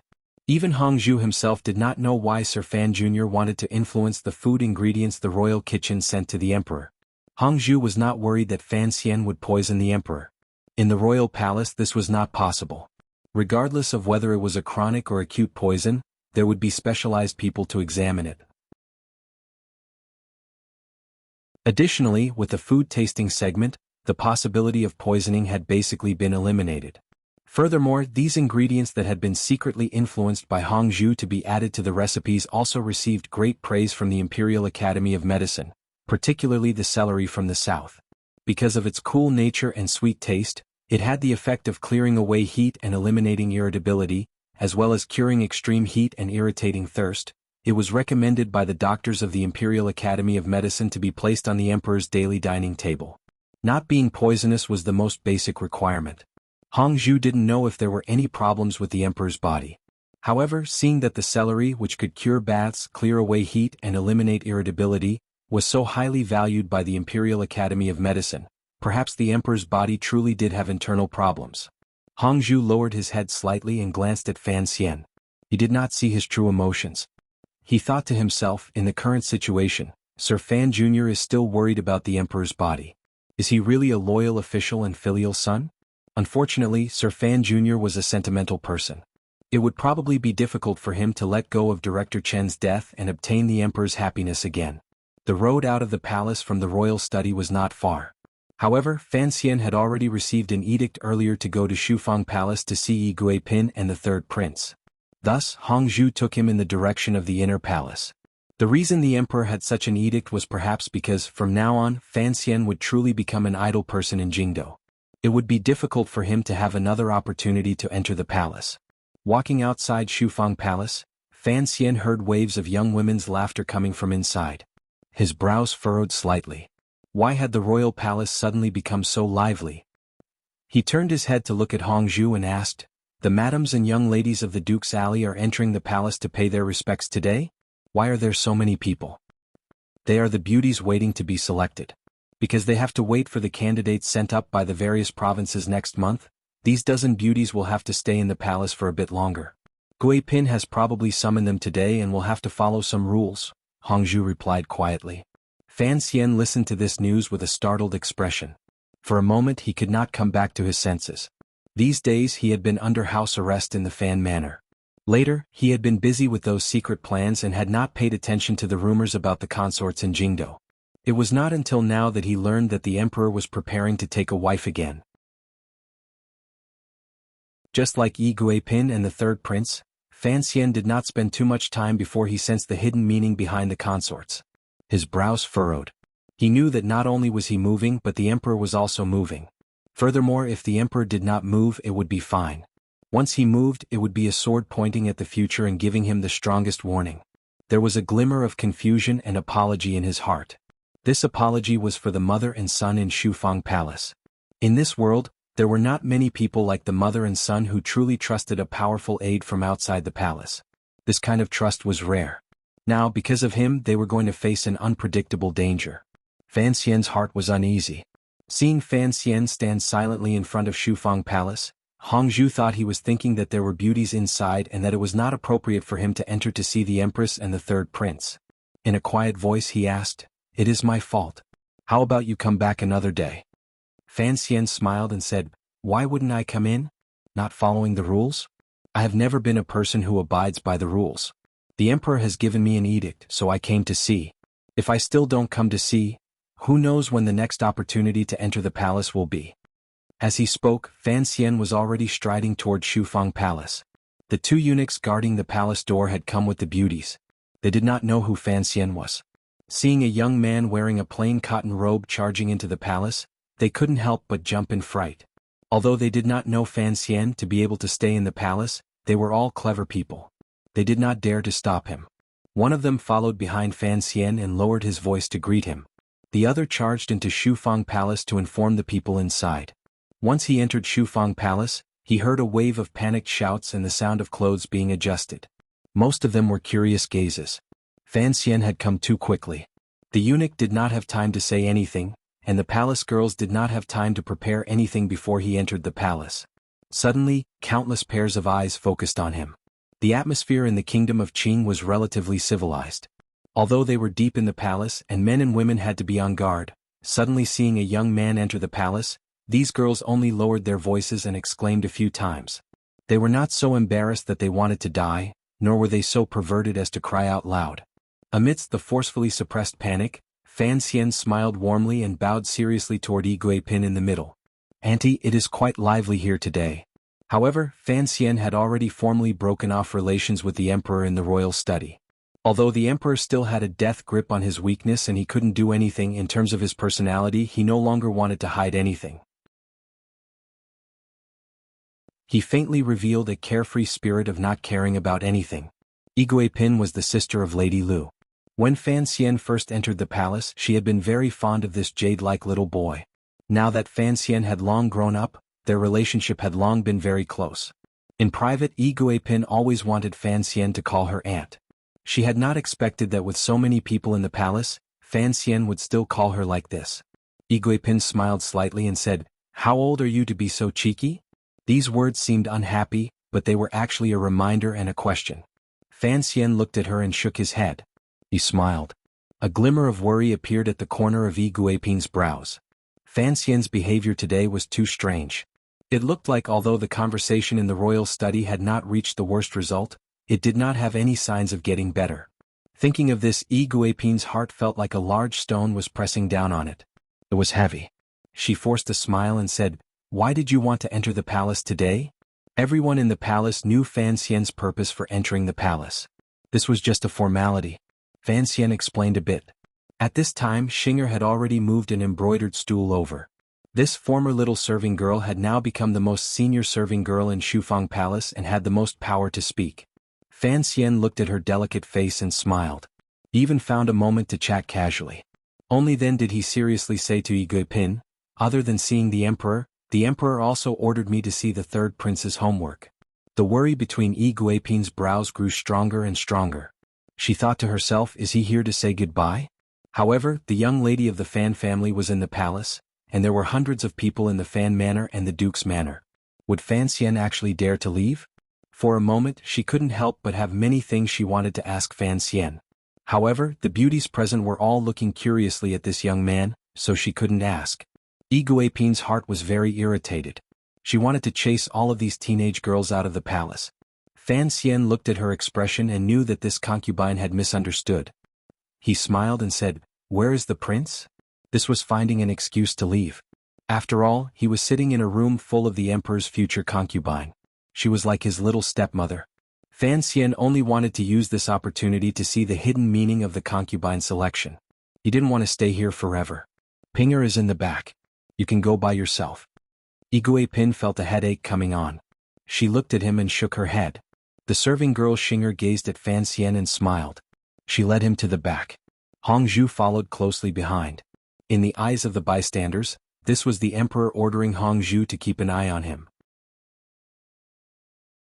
As Fan Xian walked into the back of the hall, the atmosphere immediately relaxed. From the moment he entered, the dozen beauties forced themselves to calm down after a slight panic. They wanted to display the bearing of a royal family in front of the concubine. However, looking at the young official's handsome face and confident bearing, how could these girls, who were only 14 or 15 and usually found it difficult to even step out of the front door, completely calm down? What made them curious was how such a young man dressed like a commoner could walk freely in the tightly guarded royal palace. Listening to this person's conversation with Igwe Pin, any of the beauties with a bit of insight guessed that this person was Sir Fan Jr. Unable to stop it, his appearance, which had been so good that it did not seem mortal, immediately gained a bit more luster in the eyes of these beauties. Regardless of whether it was the bold or the shunning, directly or quietly, they all looked at Fan Xian a few more times. At this moment, Fan Xian had left. Finally, a brave girl from the Duke's alley asked, "Concubine, is this Sir Fan Jr.?" With Yi Guiping's nod of confirmation, these beauties couldn't help but begin to discuss in whispers. After all, they were still young girls. They had been bored in the palace for a few days and had suddenly met the legendary Sir Fan Jr. It was no wonder they were so excited. They had even tossed the admonitions at home before they entered the palace and the warnings of the teaching nannies in the palace to the back of their minds. However, there were a few arrogant beauties who just sat calmly to the side. They had seen something strange from Fan Xian's attire. In addition, these beauties had always seen the young lady of the Fan Manor in the royal study as their greatest enemy. Thus, when they saw Fan Xian today, they were not moved. On the contrary, they felt a faint hostility.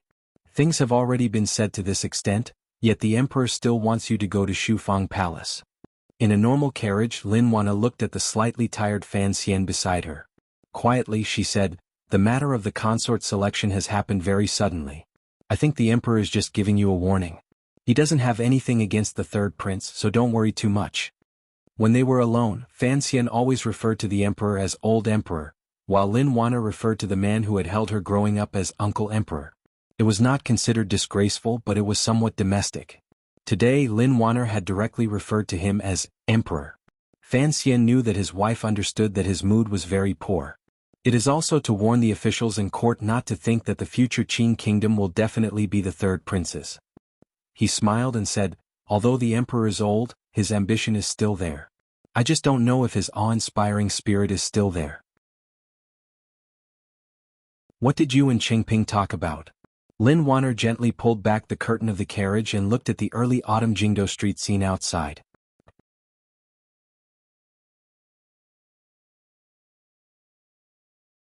Chapter 720. The Fan Manor's carriage traveled on the road out of the city. It had just passed the West City Gate and was headed toward the country estate in the distance shrouded in twilight. He entered the palace in the morning and only returned to the manor in the afternoon. Fan Xian did not tarry.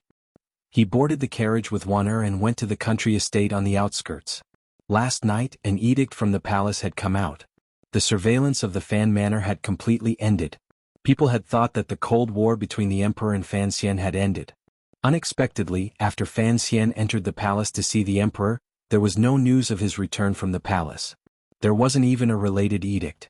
Putting aside what the officials in court and the various powers were guessing, the fact that the Fan Manor's carriage had left just like that still shocked many people.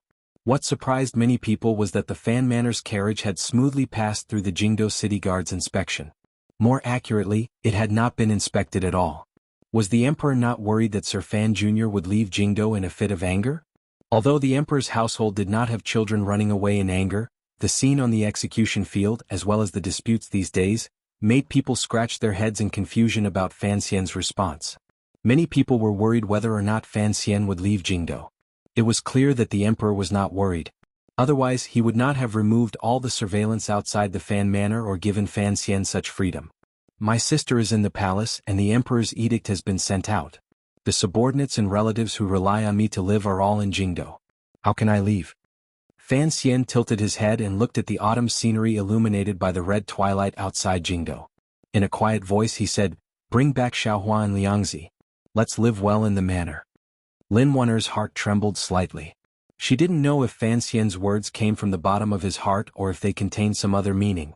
If staying in the Fan Manor and being an idle person was the emperor's edict, then Lin Wana knew why Fan Xian was forced to accept this edict. The Fan Manor had received a bad piece of news when it opened. That day Lin Wana had made a decision at the first instant. She had Teng Zijing take the young mistress and the young master to the Fan Manor outside the city.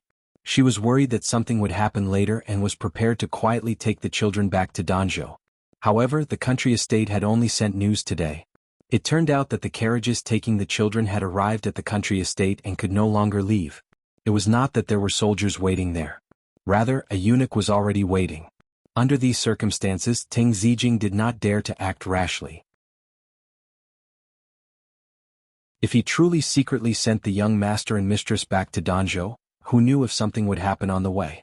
Would the court shed all pretenses of cordiality and snatch these two children into the palace? Just like Fan Ruoruo. Fan Xian furrowed his brows slightly and said, "In the end, I still underestimated the meticulousness of the emperor's thoughts. Now that I think about it, the day you decided to send the children back to Danzhou, something had just happened in the royal study. Qin Pingping had just been sent to the Overwatch Council. At that time, the emperor was heavily injured, but he still did not forget about our children." The glimmer of a cold smile rose to the corners of his lips. Truly, the emperor's kindness is vast and mighty. As officials, we should thank him. It was my lack of thorough arrangements. Back then, we shouldn't have waited in the country estate. We should have thought of a way to send them directly to Danzhou. A glimmer of darkness flashed through Lin Wuner's brows. She had not thought that her uncle the emperor would be so cold and severe that he wouldn't even let go of two children. At that time, the most you could contact was the first bureau. My people were all scattered outside Jingdou. If you wanted to send them to Danzhou, there was no way. Fan Xian gently put his arm around her thin shoulders and comforted her. You've been tired enough these days and worried enough. This has nothing to do with you. Our emperor even dares to use the temple, much less two children. What exactly did you and Qingping talk about in the palace? Lin Wuner sighed and thought to herself that the entire family was trapped in Jingdou. The emperor did not show much of his extraordinary face. Only this faint threat was enough to make Fan Xian and her not dare to act rashly. Thus, she changed the topic and continued to ask the previous question. She also knew about the matter of the concubines.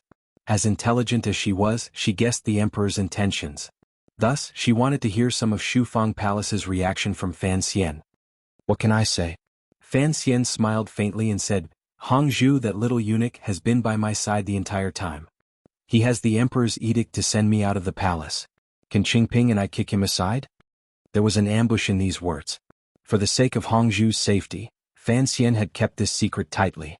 Even the third prince did not know the true relationship between him and Hongzhu. Earlier in Shufang Palace, the third prince had indeed been rude to Hongzhu. However, there is no need to worry too much. After all, Qingping has performed very well these years. How could the emperor bear to have the court fall into chaos again because of my relationship? Fan Xian's brows twitched. In front of Hongzhu, I gave the third prince a good scolding. In any case, it will probably be very difficult for me to enter the palace in the future. I should quickly scold him. It would be best if I can make Qingping truly angry at me. The carriage moved gently along the road. In the distance, the setting sun in the western sky dragged out a long red tail. It brushed across the nearby hills and then the faintly discernible head of Tsang Mountain in the distance. Who do you think you can fool? Lin Wuner leaned into his embrace. Her mood was unusually heavy. Putting on a show for Hongzhu to see. Will the emperor believe it? Regardless of whether the emperor believes it or not, I will not see Qingping in the future. We will also have to cut off contact in Duke's Alley. It would be best if you don't enter the palace as often. Fan Xian gently stroked her face. After a moment of silence, he said, It's best if we don't drag other people into our own matters. Lin Wuner straightened her body and looked at him calmly. What do you want the emperor to believe? To believe that Qingping does not have true affection for you? Don't forget that big brother is still in Dongyi. Each day he doesn't bring you and your brothers into the palace, the emperor will not be at ease. Isn't the matter of the consort selection clear? Correct, it is a separation. Fan Xian gazed at his wife and said seriously, It is a true separation. Even if something happens to me, don't drag Qingping into it. Qin Pingping did this in the past. I also wanted to do this. However, I don't have much foresight, so I prepared much later. Lin Wuner sighed helplessly and said, Based on what you say, the emperor still intends for Qingping to inherit the throne. Then why is there a consort selection? Just in case. This kind of thing is easy to understand. Fan Xian smiled slightly. It's only a 10-month pregnancy. How could it be so easy to have a child? Those beauties are only 14 or 15 years old. If they want to be stepmothers, they will have to endure a bit longer. Speaking of this, Fan Xian sank into deep thought. He thought of the problem of the emperor's masculinity. If one carefully calculated the emperor's age, given his great-grandmaster realm body, the matter between men and women should not be too difficult. However, he was getting older, so his desires would probably grow thinner. Concerning the repercussions of the tyrannical martial secret, Fan Xian knew better than anyone. Adding to the discussion he had with Sigu Jian at the end in Dongyi, Fan Xian confirmed that the emperor's body no longer had normal meridians. Instead, it had become like a completely unobstructed channel or vessel. Only this could allow the physical body to contain so much tyrannical jinqi. Only then could he use one finger to guide half a lake into Kuhi's body and forcefully fill a great grandmaster to death. No matter how tyrannical it was still tyrannical. It only had the name of the way of the emperor. How could there be a true change? Fan Xian thought of this and raised his brows slightly. He had proven that the emperor's constitution was cold on the outside and dry on the inside. His breathing disturbed his nature. He probably needed to eat a few more Lingxiang pills. If he didn't have Lingxiang pills to eat, then eating more celery would be good. Garlic? Fan Xian lowered his head slightly and thought about the Imperial Academy of Medicine's conclusion. He prayed to the heavens to ensure that a great grandmaster's body was no different from a mortal's body. Celery, garlic, and bean products, particularly the first one, had a powerful killing effect. Without question, only Fan Xian knew this knowledge. The Imperial Academy of Medicine did not know. Hongzhu did not understand. Even the emperor did not know.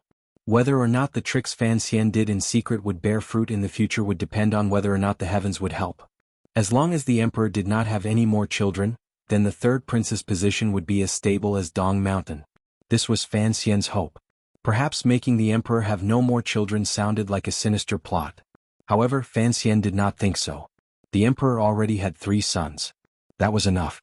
If he had more, it would just create more trouble for the Qing kingdom in the fight for the throne. At least, he did not make the Li family die without descendants. Thinking of this, Fan Xian thought of Qin Pingping and couldn't resist smiling. I still have the heart to offer, but have no reason to see a wise ruler. Lin Wan-er was slightly surprised to find that Fan Xian was making another rare poem.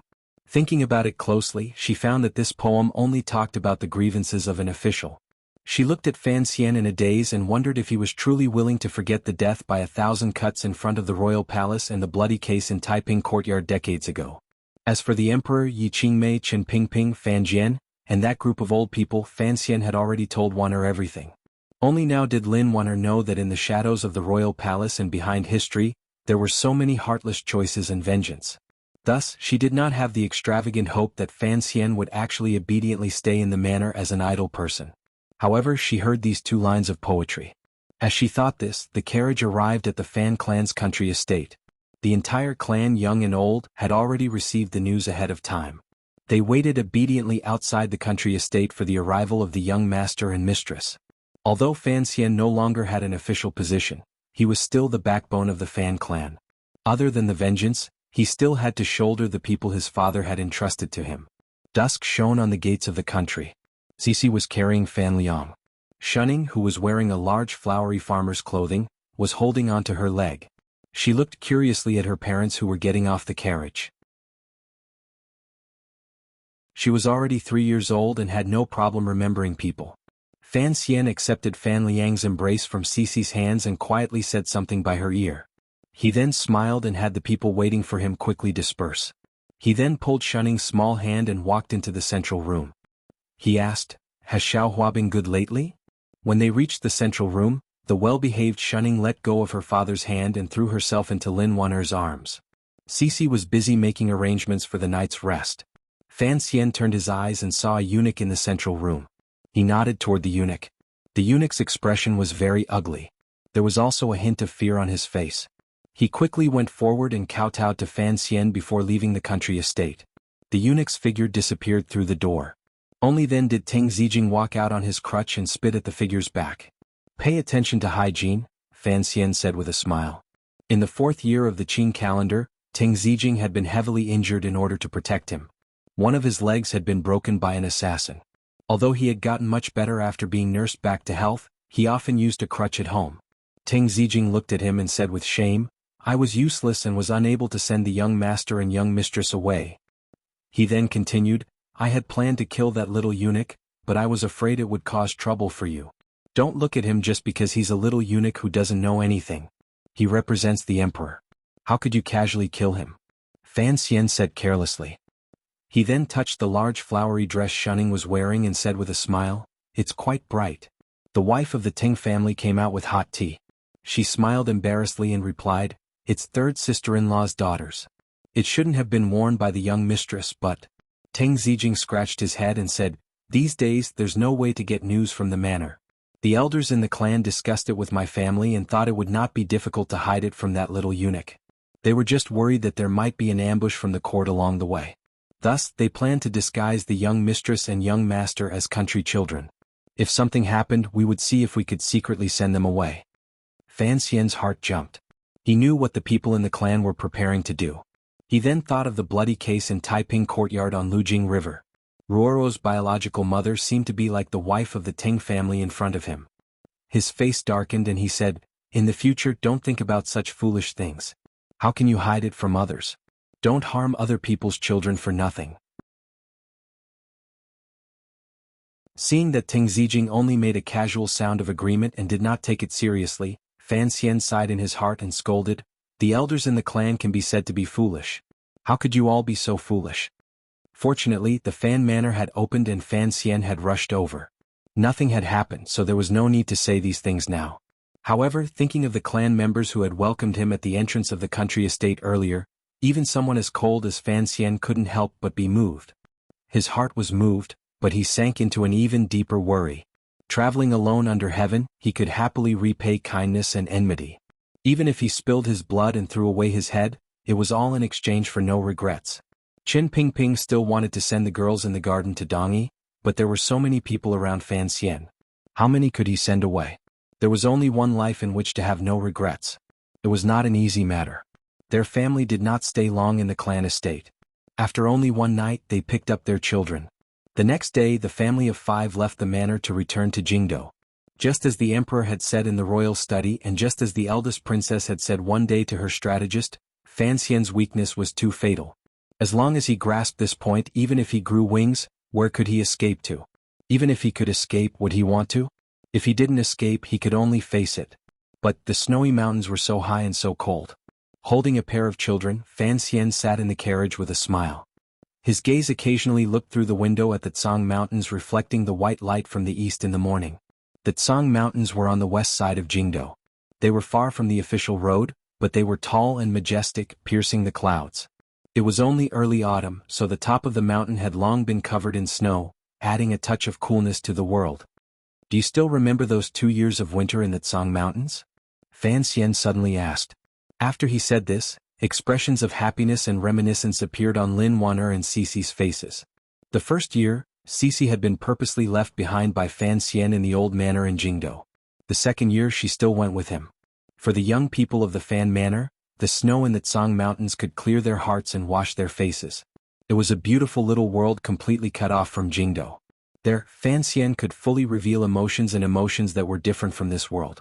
Regardless of whether it was playing mahjong or chatting, the warm Kong in the winter snow always brought back such memories. The carriage gradually grew quiet. Lin Wan'er thought of Yi Ling-er and Ro Jia, who occasionally went up the mountain. These days the Fan Manor in Jingdo had been surrounded. Presumably Yi Ling-er was worried sick outside. Other than worrying about the Fan Manor, Ro Jia was probably also worried about King Jing's matter in the palace. How is King Jing? Lin Wan'er asked worriedly. The emperor's anger has subsided. Naturally he will be allowed to return to the manor.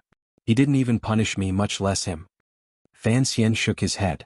He thought of his brother Xija. He didn't know if there would be any problems after he heard the news in the north with so many things happening in Jingdo. Sitting by Fan Xian's side, Shunning suddenly looked at the snow on the Tsang Mountains. Pursing her lips, she said in a childish voice, "So high." It was very high and difficult to go up. Fan Xian narrowed his eyes slightly and gazed at the top of the Tsang Mountains. He took a deep breath.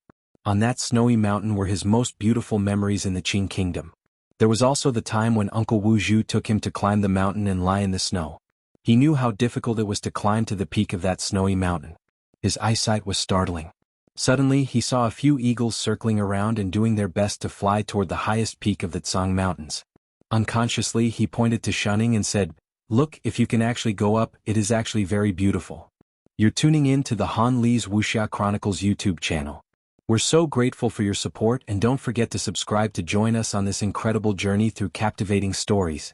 Your generosity through donations truly makes a world of difference, as it's the primary source of revenue that allows me to expand and enhance this channel for you. Thank you from the bottom of my heart for being a part of this adventure.